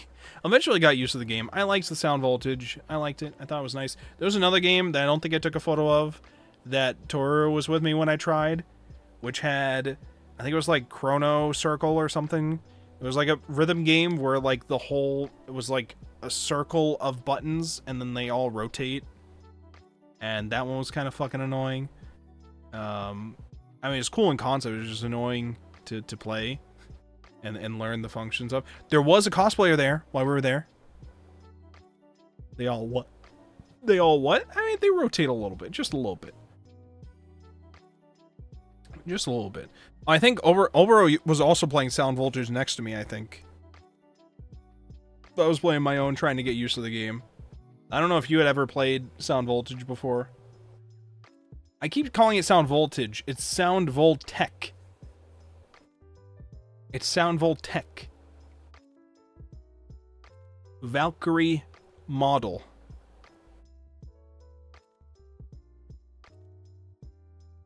I guess these also had, like, you could tap a card, and this wasn't, like, just this game. There's other game, too. Where, like, you could tap a card, and it would carry your progress, or, like, profile, or something. It seemed, because there was this one, and I think the racing game me and Finchy played also had that, I think. Wangan, I think it was the racing game. Voltex. And the IC card can save you data. That's very interesting. I didn't know about that. I just don't go to arcades a lot, I guess. The Himmel. The very, very round, not puntable Himmel the hero. We don't punt him. He's a goddamn hero. He deserves respect in this fucking house. Oh yeah, and then we went to Portillo's at some point, and this creepy doll was in the corner. I don't know what the deal was with the creepy doll, but there was a creepy doll in the corner. And then it shows back. Round 1. I think Obero probably has more of the photos of the... Because I think Obero was showing it off on their stream the other night. The other stuff... I won... What did I win that you got? I got, You can send? Okay, yes, please. There was a creature that we were going for at some point. I forget what the creature was. That Obero wanted, and people were trying for. And I try for it, and first try, I miss the one we were going for, and I get a black version of it instead. First try. Yes, this. Okay, I'm showing it. Lucky Pochi, how's it going? Did you get the cake shake from Portillo's? Yes, I got a strawberry lemon cake thing one time, and then I got a chocolate cake shake thing some other time. Something to that effect. Both times at Portillo's, the like food was great, but the shakes were like hard to drink through the straw. Okay, here we go. Boom. These things. So, I got... What did you say? I got the panda... I think I got the panda first try and we just kept walking. This was the one that everybody was going for. It's showing us my mouse, right? Yeah, it is. Okay. This was the one Opobo wanted. I go to try it, and I get this one. It goes past this? Oh, the panda had the broken crane. That's true. We had to call somebody to say, hey, can you fix this? And then the dude goes, okay, fine. And I also made it a little easier for you guys. Okay, good luck. And then we did it, and it pushed it down. Easy. But I just thought it was so funny. I just got the wrong one. It, like, went past this one, and then just grabbed this one. Eventually, after, like, I think 3 or 4 of us put in enough money, we got this for Opobo. Gave it a good home. Eventually. Took us a while.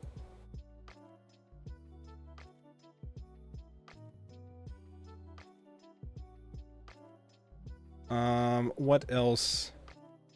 Very, very fun time getting those. So I did keep the Sailor Moon girlies you see here and the fat round Himmel the Hero. I have other photos of them that we'll show once we go into the merch folder. I'm trying to think if there's anything else that I have with round 1. It's pretty much I got to hang out with Finchy and play the racing game there, Wangan. I'm not used to a lot of racing games. This one was one where it was, I think, supposed to be based on Initial D or like heavily inspired by it or something. I hit a button at some point that actually made it automatic gear shift or whatever. And so I was like, there's a funny gear shift things that seem really cool to do, which I don't understand the concept of, but also the game won't let me use them because I set it to automatic by accident. So now I feel like half the game experience is lost on me, but the driving part of it is still great for me to fuck up at. It's still great for me to be bad at driving at. Listen, okay, I got my license legally, okay? I got my license back in high school, and then I've never driven since I got it. Legally speaking, I can drive. Would I trust myself with it? Fuck no. But legally speaking, I can. Legally speaking, I keep it updated. I'm legally allowed. Okay, so. What was this? Let's open up merch. I want to show you guys. By the way, I can also open up the Weiss Schwartz pack live. If I can get a camera pointed at it properly. Hey, you also got your license and never used it? Hell yeah. I do have 2 subfolders in the images we're about to open. One of them is called Sus, because I don't think I can show them on Twitch, but those are the thin books that I had to buy at the Jast place in order to get my mushroom thing. My mushroom bag. And the other is one called Gifts, which when I ended up getting free shit, I was like when I would go up to a place, buy a bunch of arts, and they were like, do you want some of this extra stuff? I would be like, sure, fuck it, yeah. A couple of these were like perfect for some of my friends. So they're like gifts that I plan to give them at some point. I don't mind showing them, but I didn't want to like spoil the gifts for people. So I'm not sure if I should show them on stream or not, I guess. So, but anyways, we can at least go through art and stuff. I don't think I had duplicates. Maybe I had duplicates. If I do, it doesn't really matter too much. So we have art of all the stuff that I took photos of. Basically, what I do at these cons, for those that aren't familiar, every time I go to a con, I also buy an art portfolio. So that, because I don't have space for any of the art on my walls anymore, pretty much. Because I've already loaded them up with art. So I buy an art portfolio with the standard size. I forget what it is, 13 by 11 or something? I forget what it is. The standard size almost all the posters are. And then I just load it up. I buy a fuck ton, load it up, and then they're all separated by each con. So every con has its own folder. And I've been doing this since Anime NYC like 2 years ago. So I just have a bunch of these, and it's great. It's really, really great. It's a little annoying if I try and take photos of it while it's still in the folder, because usually whatever light's there reflects off the plastic of it, so anytime I try to take nicer photos of it, I gotta take them out. But also my room has dog shit lighting anyways, so as you can see here, it also doesn't look great, but whatever. It's enough for you to get the point. This is supposed to be holographic, you can kind of see it here. This is holographic. Welcome next time, welcome, welcome. So this one's holographic, you can see a bit, but it's obviously not moving, so you can't see it too much. But there was like, I tried to organize them so that like all the ones that were from the same artist are together. I need to get better at doing that. My problem has always been, I have all of these art, it's all in the portfolio, but I would like it all to also have some sort of like credit to each of the artists, so it's easily like I can find who this artist is and point to them. Some of them are nicer here, like they have an actual watermark, I guess, but others are not.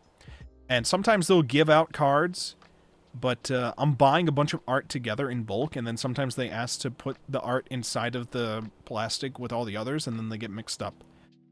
And then other times, even when I do have the cards with them, I get too lazy to like figure out how to sort them out properly. What I think I want to do eventually is, because I take a photo of all the art I get so that I'll like have it digitally too, to like reference. And then sometimes I upload it to like Twitter to like show that off there. I think what I want to do eventually is just have a separate like couple web pages on my website that's just the galleries of all the art I bought at these cons. But it would be nicer if I could do that and also just directly link to the artist that did them too. It's nice for a couple reasons. One, you could just go there and see a bunch of really nice art that I have that I bought at these cons. Two, it promotes the artists, which is great. And three, it helps me not buy the same art again by accident, which is come in clutch. Typically, in past cons, I would post a mega thread on Twitter of just all the cosplay photos for each day, all of the merch I bought at the end, all of the art, all of the keychains, all of that. And one year, there was an artist who, I think it was at Anime Boston this year, actually. There was an artist who showed up, whose art I remembered buying before. But I was like, there's a lot of great art here, and I would like to buy more. However, some of these, I'm pretty sure I might have bought before, but I'm not entirely sure. Let me pull up my past tweet, which has all of the art I bought listed in the thread. And I found the art that I did buy in the past so that I didn't end up double buying it. Which I was like, great. I mean, it's not the end of the world if I do end up double buying it. I could always just give the extra to somebody. But I just want to be able to check that and make sure, you know? Anyways, we got these ones. These ones are... This is Sailor Moon, obviously. These are, I believe, originals from the artist. These two. Suisei?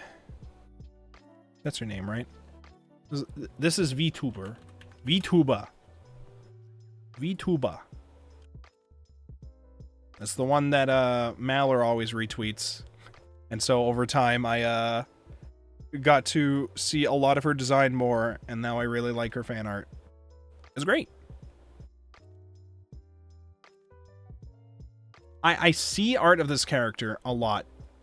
This is a Zenless Zone character, I think? Question mark? One of those? Me something? Mia something? Miyabi. Yes. Thank you. Thank you. Together, we can figure out the art I bought. Where I'm just like, this looks great, and I get a deal from this place anyways. So there's some cases where I just bought something that I don't know what it is, but I've been told I get a free one. And this looks cool. Anyways, this is Persona. Persona 3 reload? The one that I started, at least. I just don't remember numbers. This one's also holographic. It's just hard to see. This shines, or foil? This is a foil thing. This, I saw Sayano Uta art in the year of our Lord 2026 at an anime convention. Can you fucking believe it? Oh, holy shit. And it's holographic. Metaphorzio, whatever. Metaphor something. I've never played the game. I just know that it exists, and it's got some characters that I think look cool. But I also never hear people talk about the game itself. So, I think somebody at Book Club had once said, I think this was probably Anne, said, so I played Metaphor. My recommendation this week is not Metaphor. I think they just recommended something else entirely. Okay. We get mint. We get mint. By the way, ads are starting in like 5 minutes, and I can't fucking pause them anymore. So, I might get a break soon. Oh my god, I'm so annoyed looking at my photos. I have dog shit lighting. This is so fucking dark. You can't see shit. That's on me. That's on me.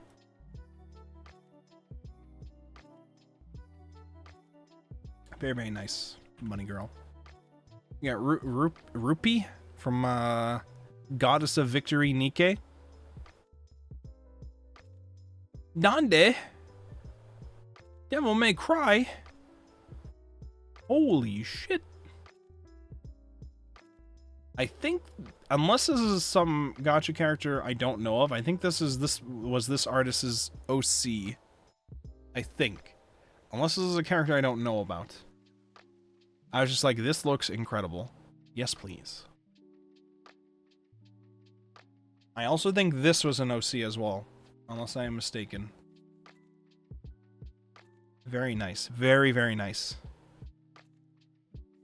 Again, an Ishtar. Very nice Ishtar. I think I bought 2 Ishtar prints. 2. This was, I think, also an OC. We get to TM Opera. We'll get a Lucky Star. I bought this, and I had this, like, right after I bought it, it was, like, facing outwards from my big pile of art. And at some point, somebody asked me, hey, where did you get that? And I was like, I don't know anymore. I wish I could help you. Let me look to see if I have the card, and I don't think this place had a card to give me. I was like, oh, fuck.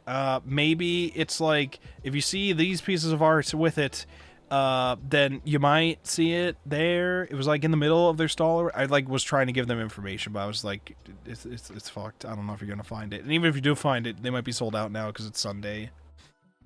It's fucked. I think I bought the last of a few things. It's always a great feeling when you hear, like, you're the last one this time. This is the final one. You get it. And I'm like, fuck yeah. I did it. I bought the last of it. I made it just in time. Let's go. Bochi. Very nice Bochi. It was meant to be exactly. That's how it always feels. We got some Nier Automata. Very nice. They also had Drakengard.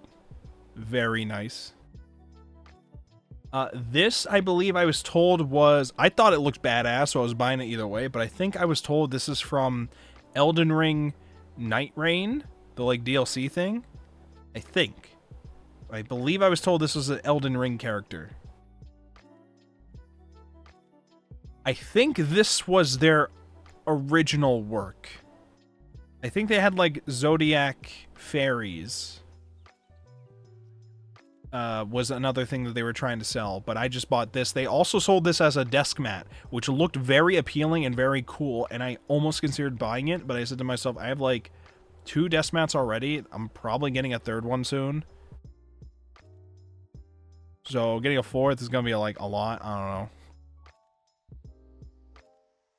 Kindness is a behavioral quality characterized by acts of goodwill, empathy, and consideration for others. Is this true? Is that true? Hold on. Is that right? That sounds about right. How's it going, Doctor? So,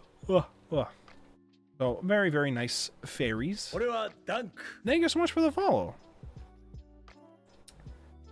This was sold with... The next one's going to be an Ishtar. Very nice Ishtar. I don't know who this is, though. This is another case of, have a good day, brother. Keep pushing. Thanks so much, dude. I hope you have a good day as well. Thank you so much for stopping by and for the follow. I don't know who this is. I think I bought this. And I think I bought a couple other things, and they said I got a free one, so I also got this one. I don't know if this is also an FGO character. I don't know. I thought it looked very nice. I like the art. We grab that. Very, very nice. This one's also foil. It's hard to see, but it's a foil. Oh, and this one also did have a watermark. Panda something milk tea.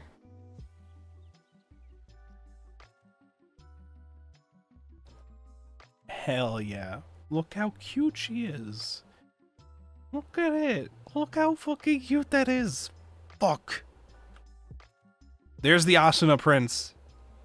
Two of them from the same artist. This is, I think, the House MD artist. I bought so many art just from her, and she was like one of the first ones I went to. I bought so much. Two Asuna Prince with a Kirito behind her, of course. Very, very cute. Oh my god. Junko Enoshima, also from the same artist. L from Death Note. House MD. Diva Overwatch.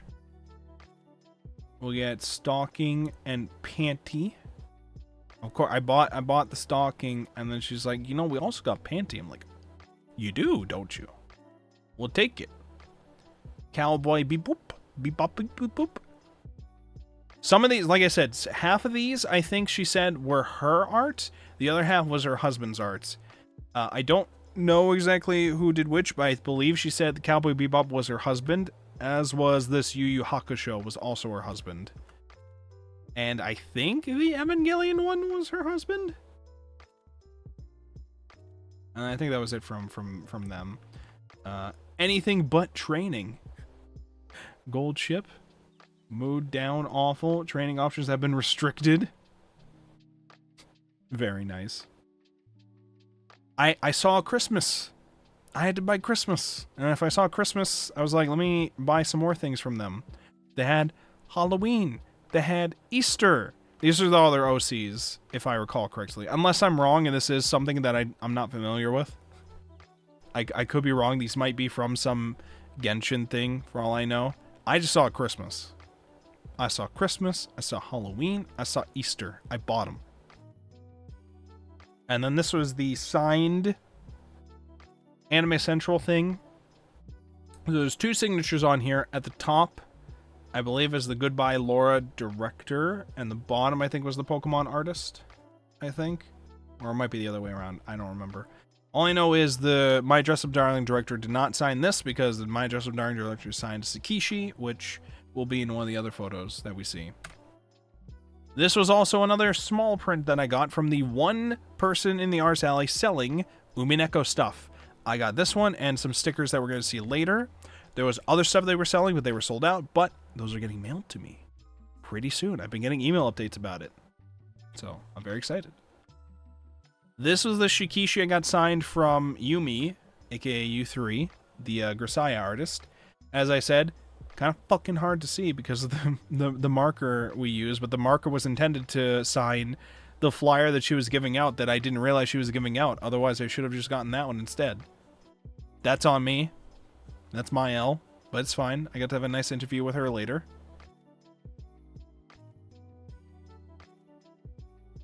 I think ads are still going for 30 seconds. Let me take a drink of water real quick.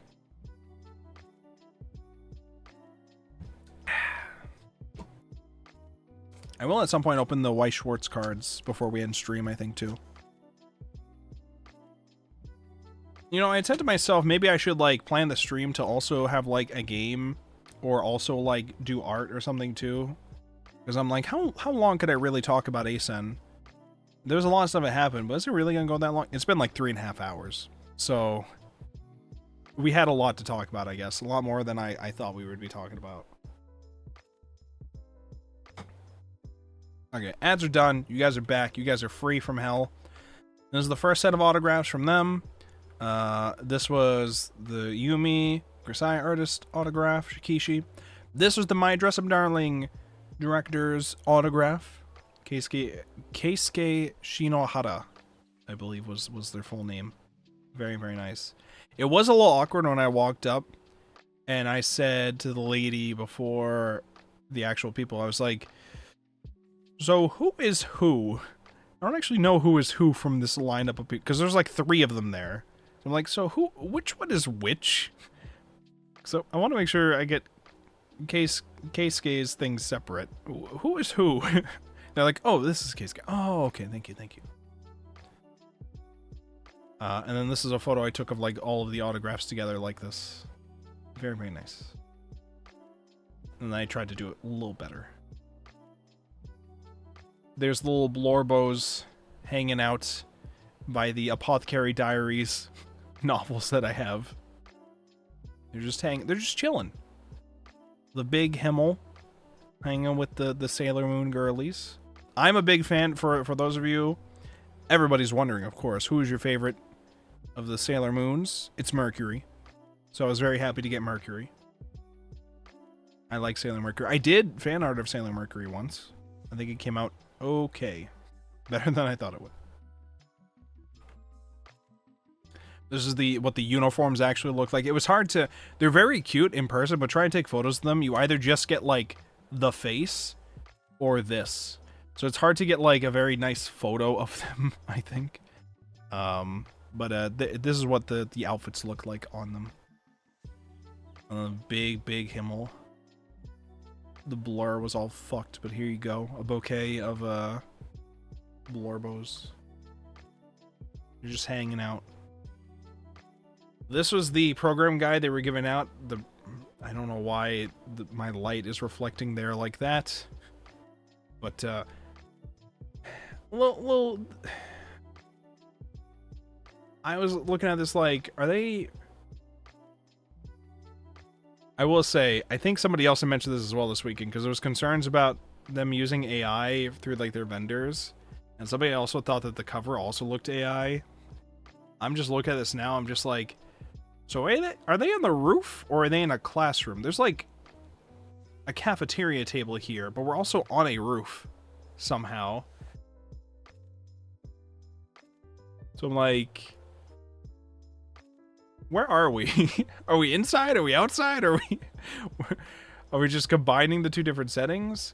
I know it's like trying to be like the girls hanging out at the table, but she looks like she's shocked looking at something. And then these are like the boys kind of hanging out, I guess. I don't know. This guy's got like this going on. What the heck? Anyways, I'm not here to question that, but I had wondered for a moment just now when I was like, are they in like a wrestling ring or something? Why is the fence here if like this is here? Are they caged in at the cafeteria? But wait, is this supposed to be them at a rooftop? But like there's a cafeteria table here. That wouldn't be on a rooftop. What's going on? Anyways, when I went to the Sekai Project table, this was the only other piece of merch, I think, that was being sold anywhere there that actually had Yumi's art. So I bought the acrylic keychain of their chibi art of the Grisaya girls. Very, very nice. And here's all of the keychains I bought together. I got the 2 Nekopara girlies in the Christmas outfits.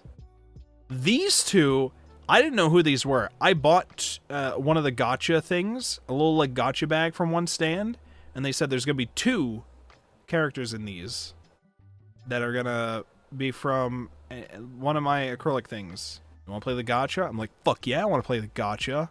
I'm not going to know any of these characters, though, if they're from Zenless Zone Zero or something like that, so you're going to have to tell me who these are. I still don't remember who they are. But I got both those two, whoever they are. Pretty cool. Very nice. I like how U3's looks so much. It looks very nice.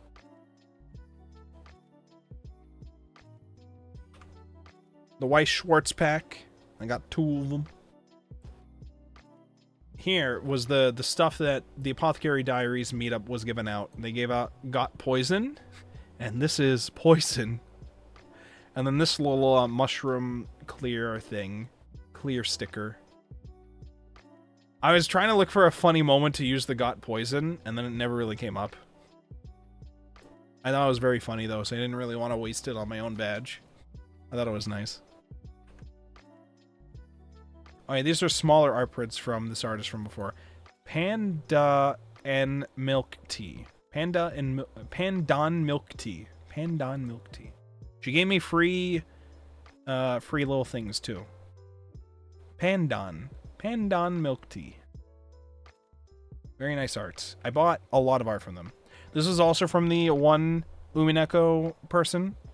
This is stickers. So we get some Anjay stickers. Which, I got 2 of these, apparently. I got an extra one for free. So I'll probably give them to Ari or somebody else who's into Umineko when I get to Offkai. Very excited for Offkai. It's going to be very fun.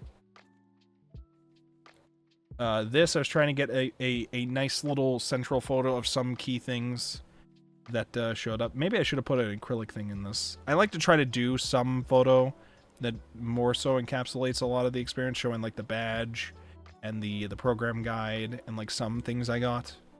But we also have the merch spread as a photo that's going to be later on. Okay.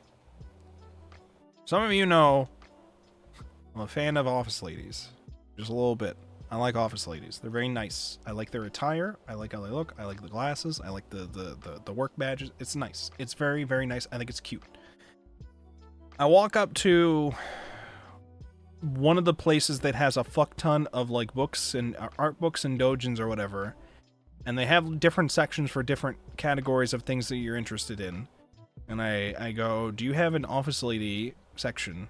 And he goes, no. And I said, you should. You would take all of my money. The guy locked the fuck in. He was a very nice guy. He locked the fuck in, and he's like searching through a ton of them for anything that has any sort of focus on office ladies in either the story or like the art books. And I'm like, what a legend. What a fucking god. Jesus Christ. Thank you so much, dude.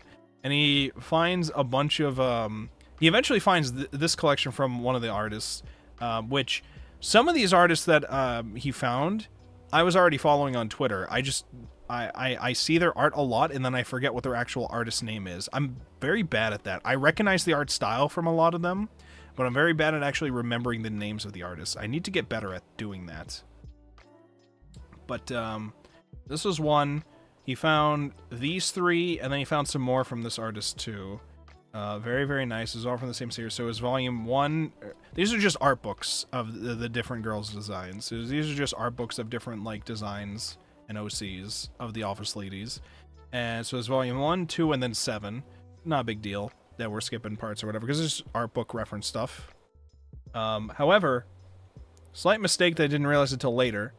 I didn't necessarily need to buy volumes 1 and 2 here, because he also had found and recommended to me this one on the left, which is a collection of that person's art from volumes 1 to 4. So I just have an extra of 1 to 2 bundled into that. But it also includes 3 and 4. So now I have 1, 2, 3, 4, and then 7. So I'm missing 5 and 6 from that artist. But they also might be selling a collection which includes volumes 5, 6, 7, and 8, for all I know. So I could probably just buy that. This is by Doshima. Unless that's like a publishing company I don't know about. Unless there's a publishing company or something, but that's Doshima. What does it say? Taitotsu Kato? I'm too tired to read. Fuck you. 1, 1, 2, 2, 3, 4, 7. Hell yeah. This is another artist that I also already follow. I just didn't realize some of these artists had actual art books. Look under 7. Yeah, this is the name of the Boku no Ski o Matometa. It looks like it's cut off there. But OL Hen 7. Yeah, Doshima illustration book. Yeah, so it's Doshima. But yeah, I believe I follow both these artists already. I just didn't realize that they sold art books. I just didn't realize it. Maho Nanoka. Maho Nanoka. This is volume 2 of their art books. Presented by Ma. Okay, their name is Ma. And then Honanoka. Ma. There you go. But yeah, I think I've retweeted a lot of their art. Theirs as well, but I think theirs shows up on my timeline more, probably because they retweet it more or something. Very, very nice artists. Who, again, I just didn't realize they did this. This one I think I also bought from the Jast thing, but it was just like illustration collections of this, which was very, very nice. We also bought SAO sketch fan art book. Very cool. This one's like a thin one. This one's like a thicker illustration book, as was the bundled collection one. The other ones are like pretty thin. And then this was the big spread at the end. I might have had a nicer second photo. Yeah, I did. I had nicer other photos of it. These are some of the thinner books that I didn't showcase to you guys because I wasn't sure if Twitch would get mad at me. For the spread, I covered up bits with some of the badge things. But yeah, it was pretty much just because I don't like to buy too much stuff at ASEN because I have to bring all that back. So it's mostly just the bulk of my haul is over here. The bulk of my haul is over here in like the pile of art on top of the portfolio. But then we got this is another book you weren't allowed to see. But I had to buy a number of things from Jast in order to make enough money to reach the $69 threshold to get the Jast mushroom bag, which I forgot to fucking put somewhere in this photo. Fuck. But I have it here. I have the bag. It's very nice. We got these, yeah. All of that. We got the fat Himmel the hero to stand up. I had to fight this guy to stand up. And he stood up. But yeah, I did find an Ishtar Dojin book. I was like, I don't want to buy too many fucking thin books, but I like Ishtar art a lot lately, and I have discovered an Ishtar Dojin here. Let's buy it.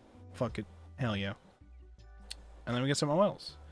The dude, again, he was trying to find so much that he could for characters that resembled OLs. He also was talking to me a lot in general about, like,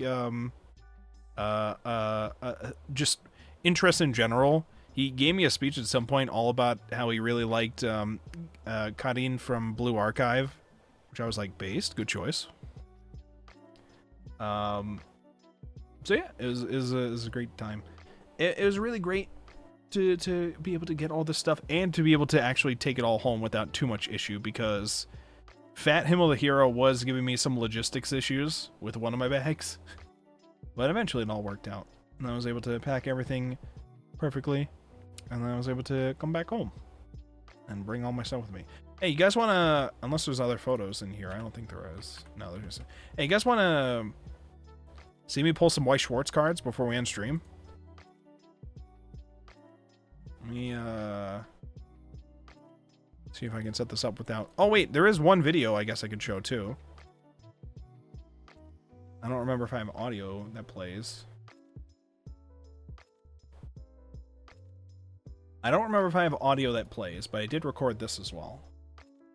Which is a live performance of somebody for like a minute. Do you hear this?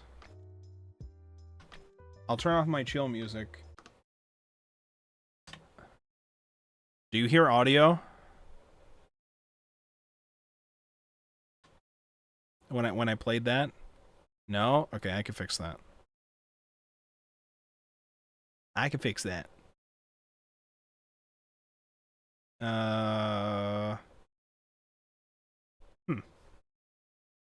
This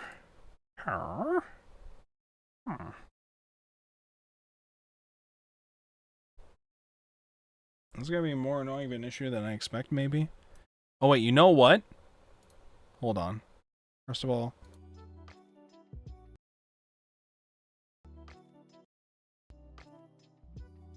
hold on 1 second. Let me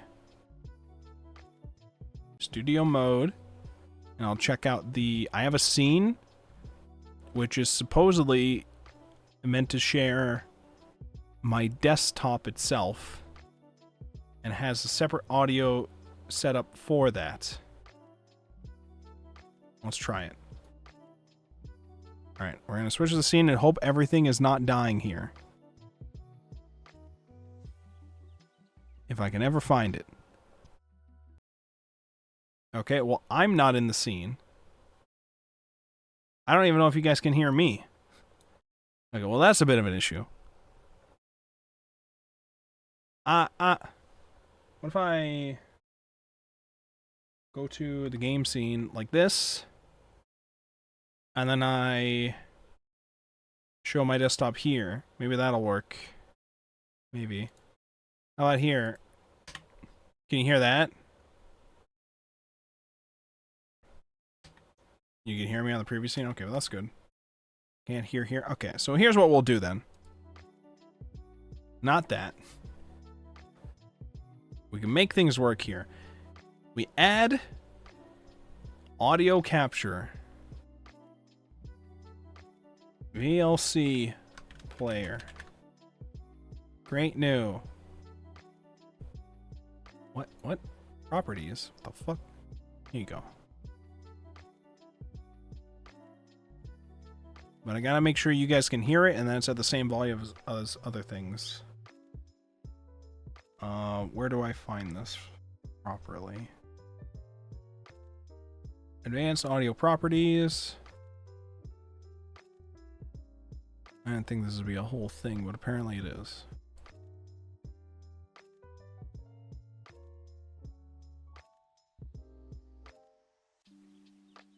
Monitor and output.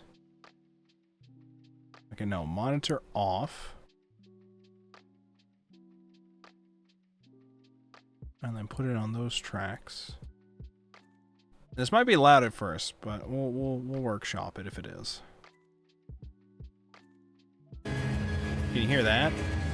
You can't see it, I know, but were you able to hear that for a second? Let me show desktop.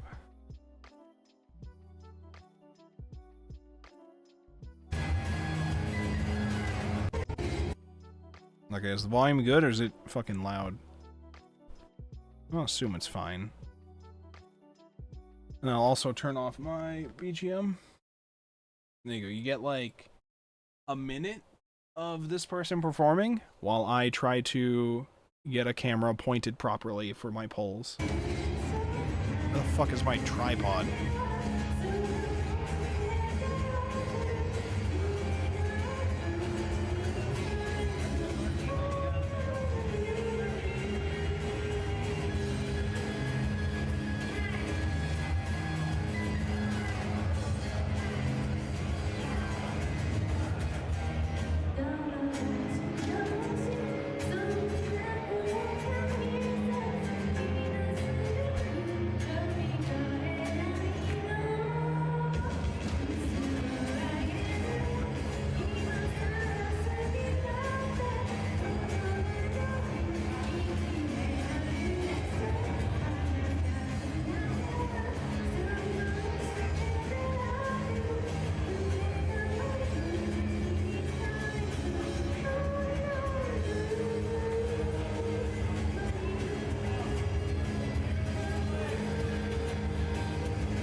Okay, so I have a camera.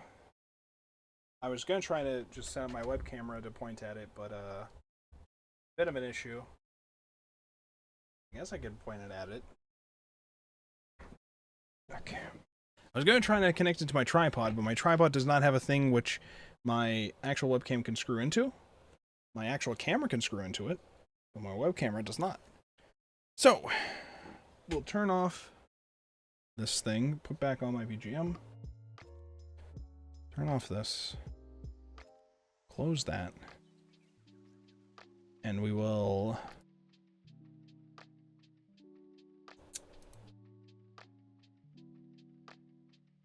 Okay, here's what we'll do.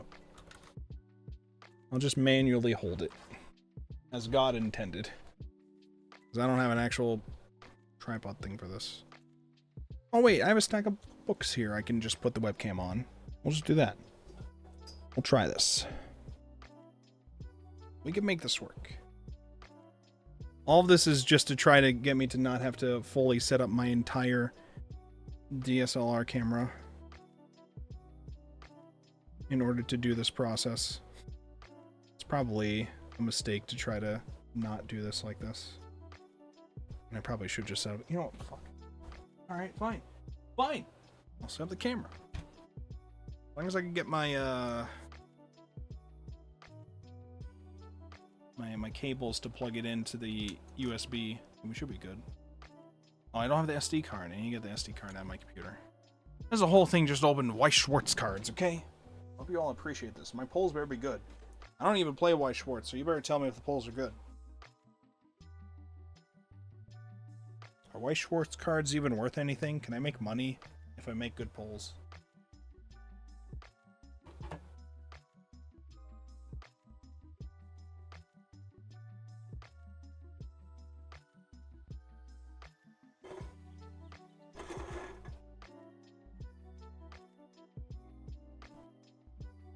Okay.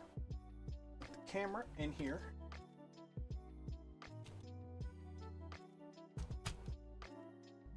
Boom.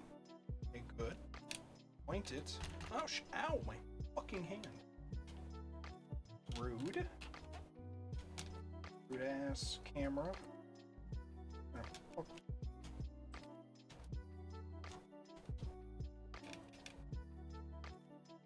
Why is everything trying to fight me right as I'm like trying to get things ready to end stream? All I gotta do is pull Weiss Schwarz cards, and then we're done. That's it. Okay. This over here. The Weiss Schwarz cards here. Is it Weiss Schwarz or Weiss Schwarz? By the way, I just been assuming it's Weiss Schwarz.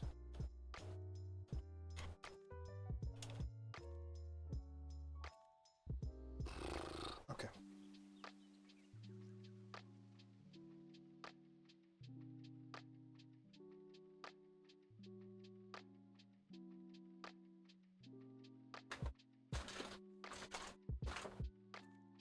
All right, we plug it in.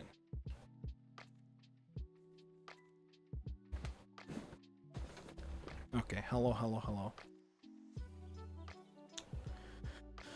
Alright, so we get this over here, plug it in.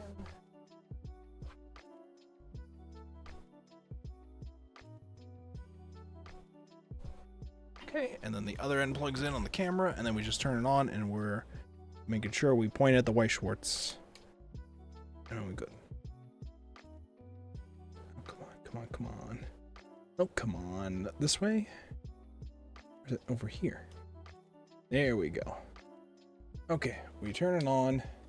We change it to video. Good.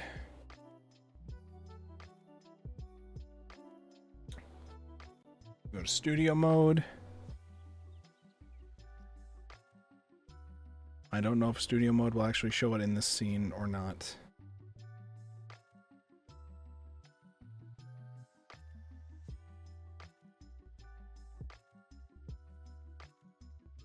Oh, okay, so I can just see a preview of it.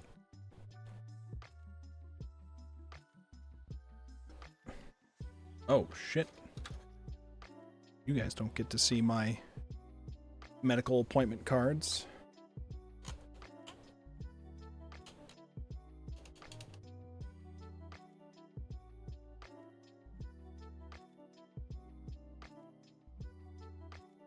Okay. Should be good, I think. Boom. Hi. Hello. Hi, gamers. Hi, hi, hi. We're ready to go with the White Schwartz. Are you ready to go? Are you ready to see it? You ready to perceive what our polls are? I hope they're good. Can I get some more light, maybe? There you go. Alright. I hope you guys know anything about White Schwartz to be able to tell me if these are good or not, because I don't know shit.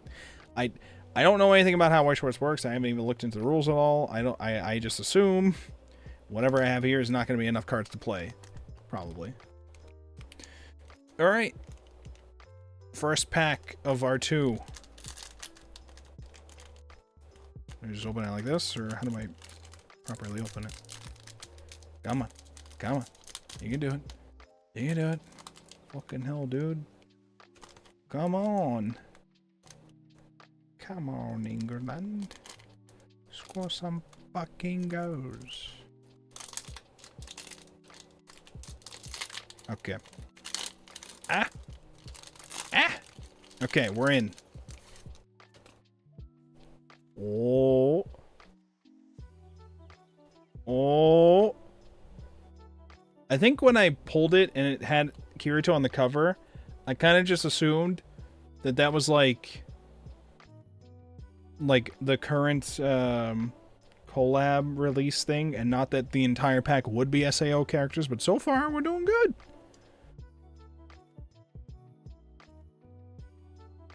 There's our boy. There's our fucking boy. What the fuck? Yeah, baby. Oh, shit. Oh. Oh. Oh. I don't know what the rarities are in this game. But is holographic. It's a foil of some sort. I don't know if that's good or not.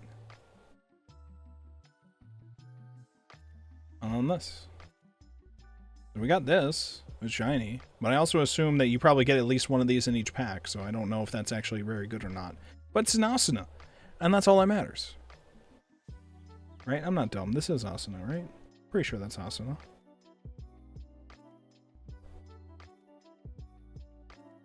Looks like it says Arigato for, like, the name of the card. By the way, it is White Schwartz. I don't know why, for some reason, I thought that this would be English. I can't fucking read these. I gotta do my reps. Somebody told me about this shit. Okay, alright. So we get a shiny first pull. Second pack. This is the good stuff in here, I'm sure. Very good stuff.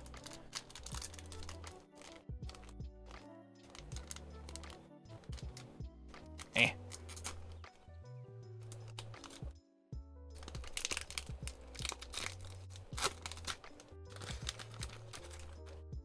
Wait, we already got you last time. We got you last time. This is new, though. Oh. Very nice. Oh, that's cute. That's cute with the daughter. Oh, look at this one. This one's shiny.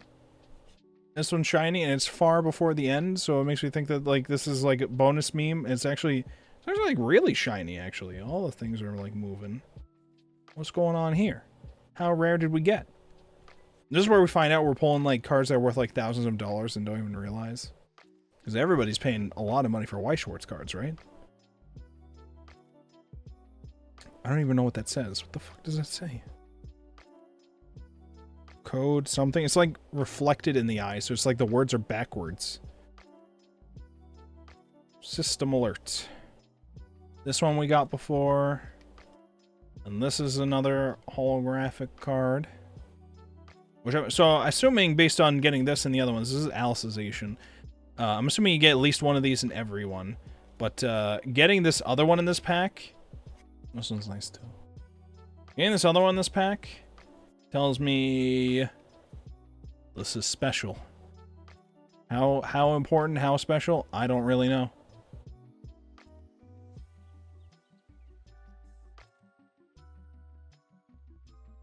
It says fufu.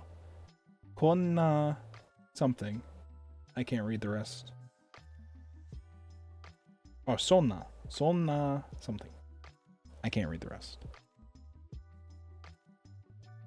So, I may be a millionaire in Weiss Schwartz money, for all I know. I'll never actually truly know. But we did it, gamers. We pulled our Weiss Schwartz. And I am actually very glad. I didn't realize if you bought Weiss Schwartz cards packs, it would literally be all of the people of that franchise that you bought it from. I think I kind of just assumed Weiss Schwartz was like a big card game of like collabs with a million different series, and then just because you buy a booster pack of a thing doesn't actually mean you're gonna get it of that series. But it was pretty much like all of that series. Unless there's a character in this pack that I didn't know of that's not from the series. It all looks like it's like the art style of the series. I haven't checked out Alicization yet, but very, very good. Well, gamers, we did it. That was ASEN. All of ASEN this year. You can turn off the camera now. I don't have to deal with this stuff.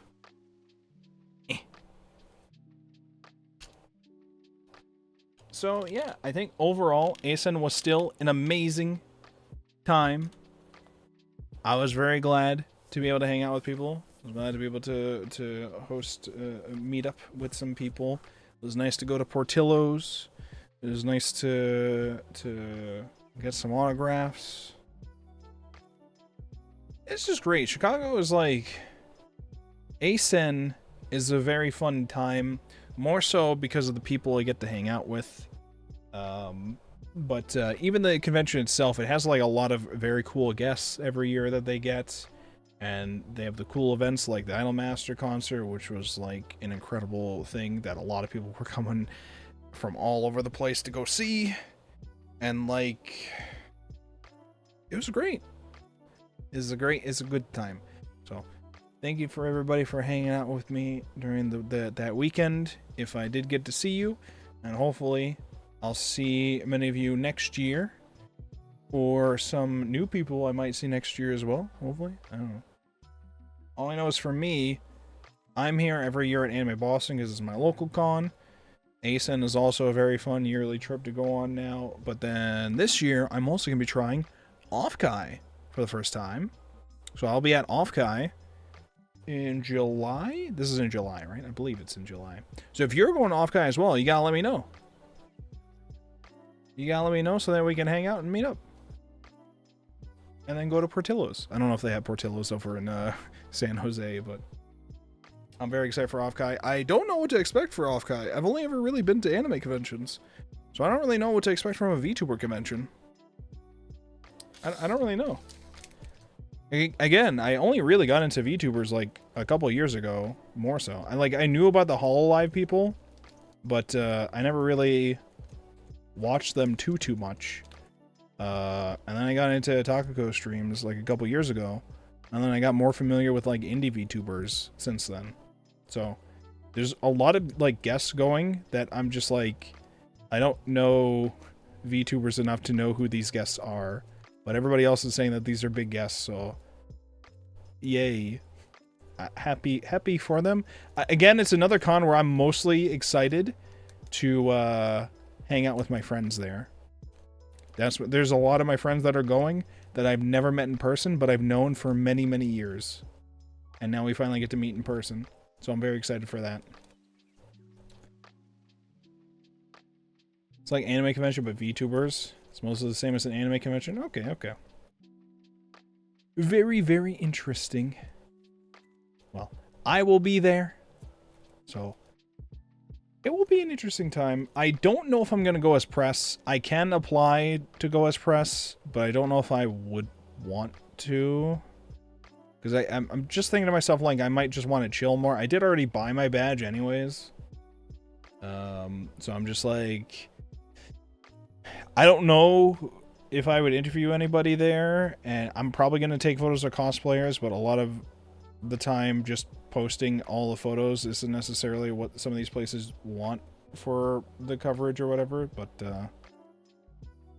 yeah, I just think I just want a vibe, so I don't know if I want to technically go as press, because that kind of has the implication of you have to do all the work to, like, provide coverage of it, and I think I'd rather just chill.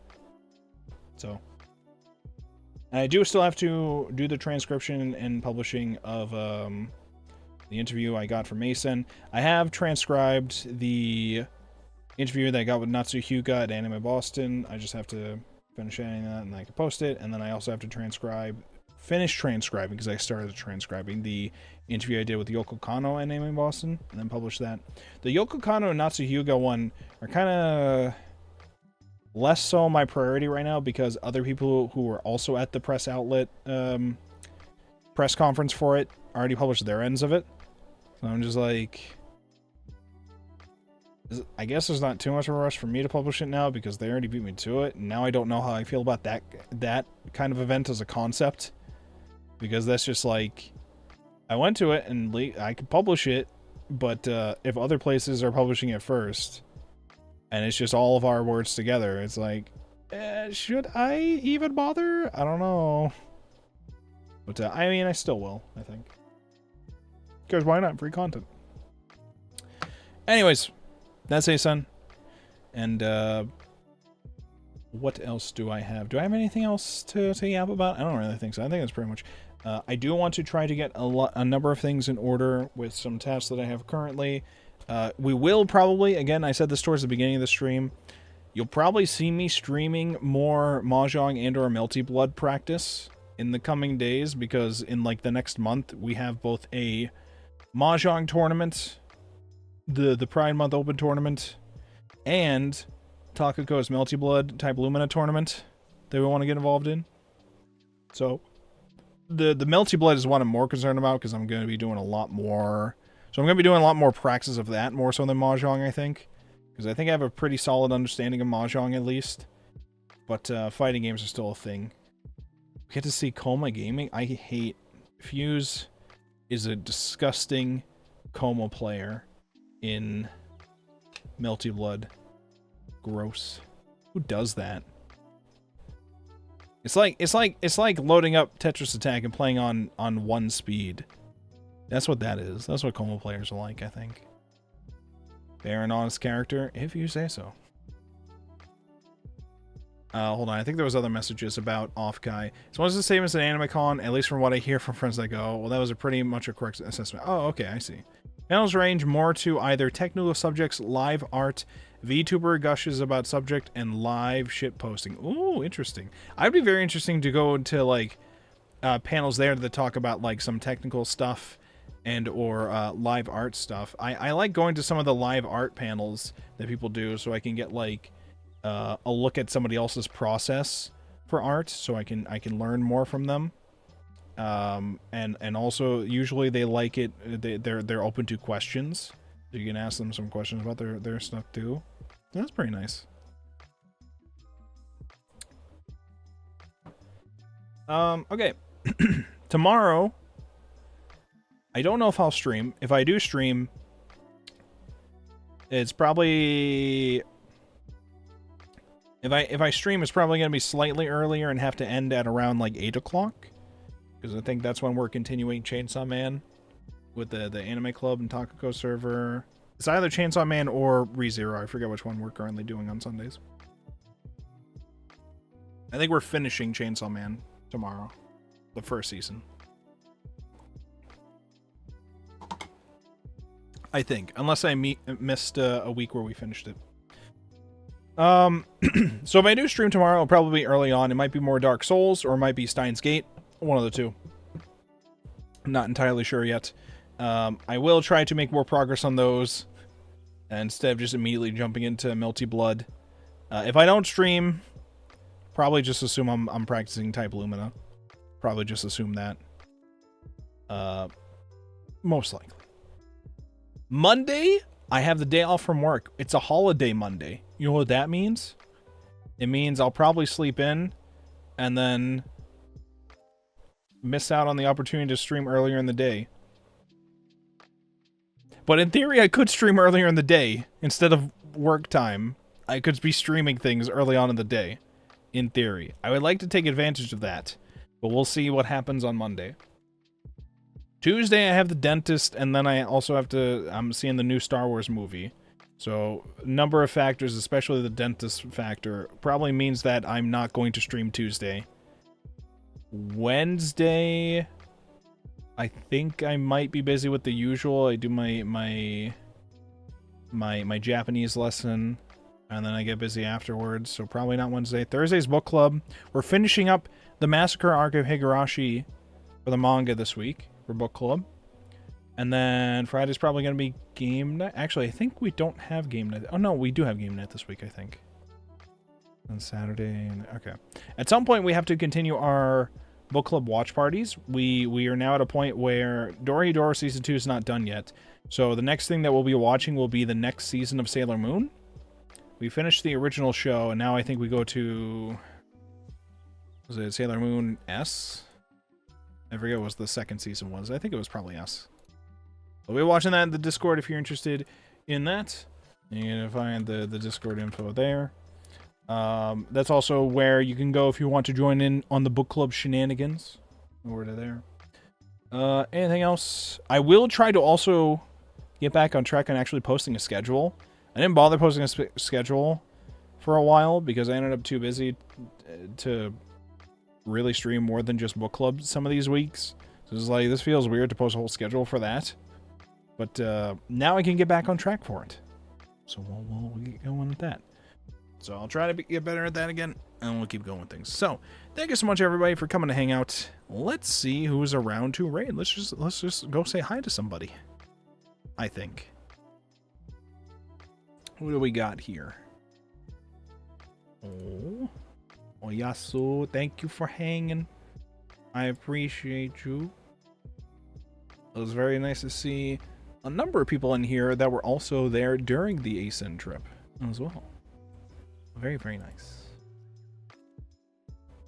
Who are these people? Do I know these people? Maybe we do want to raid into somebody completely new. Completely new people. Tell them I say hi, maybe.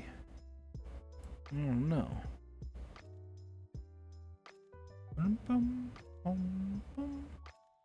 Hey, did you guys know the voice actress, the English voice actress for Alba from New Game? She streams as a VTuber. I watch her sometimes because I'm just like, that's Alba from New Game. I love New Game.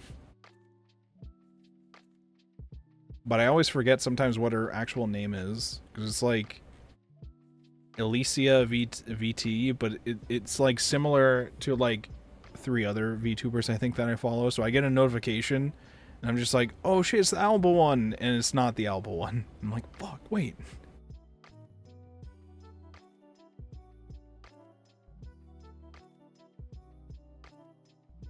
This person's playing 100 line. Oh, there is Koragi. Koragi is finishing LA Noir. There's too many options. Goddamn. Goddamn. Or maybe we should just say I added a new person. So indecisive. What the dog doing? Dog is finishing LA Noir. Commit. Always something, huh? Always fucking something.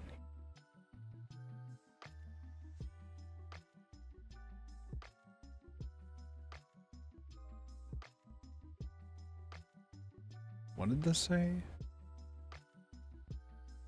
Okay, this person almost got rated, but then I looked at their full title and said maybe League. So maybe we don't rate it to the League gamers. I don't know. Maybe we save you guys from that. I don't know.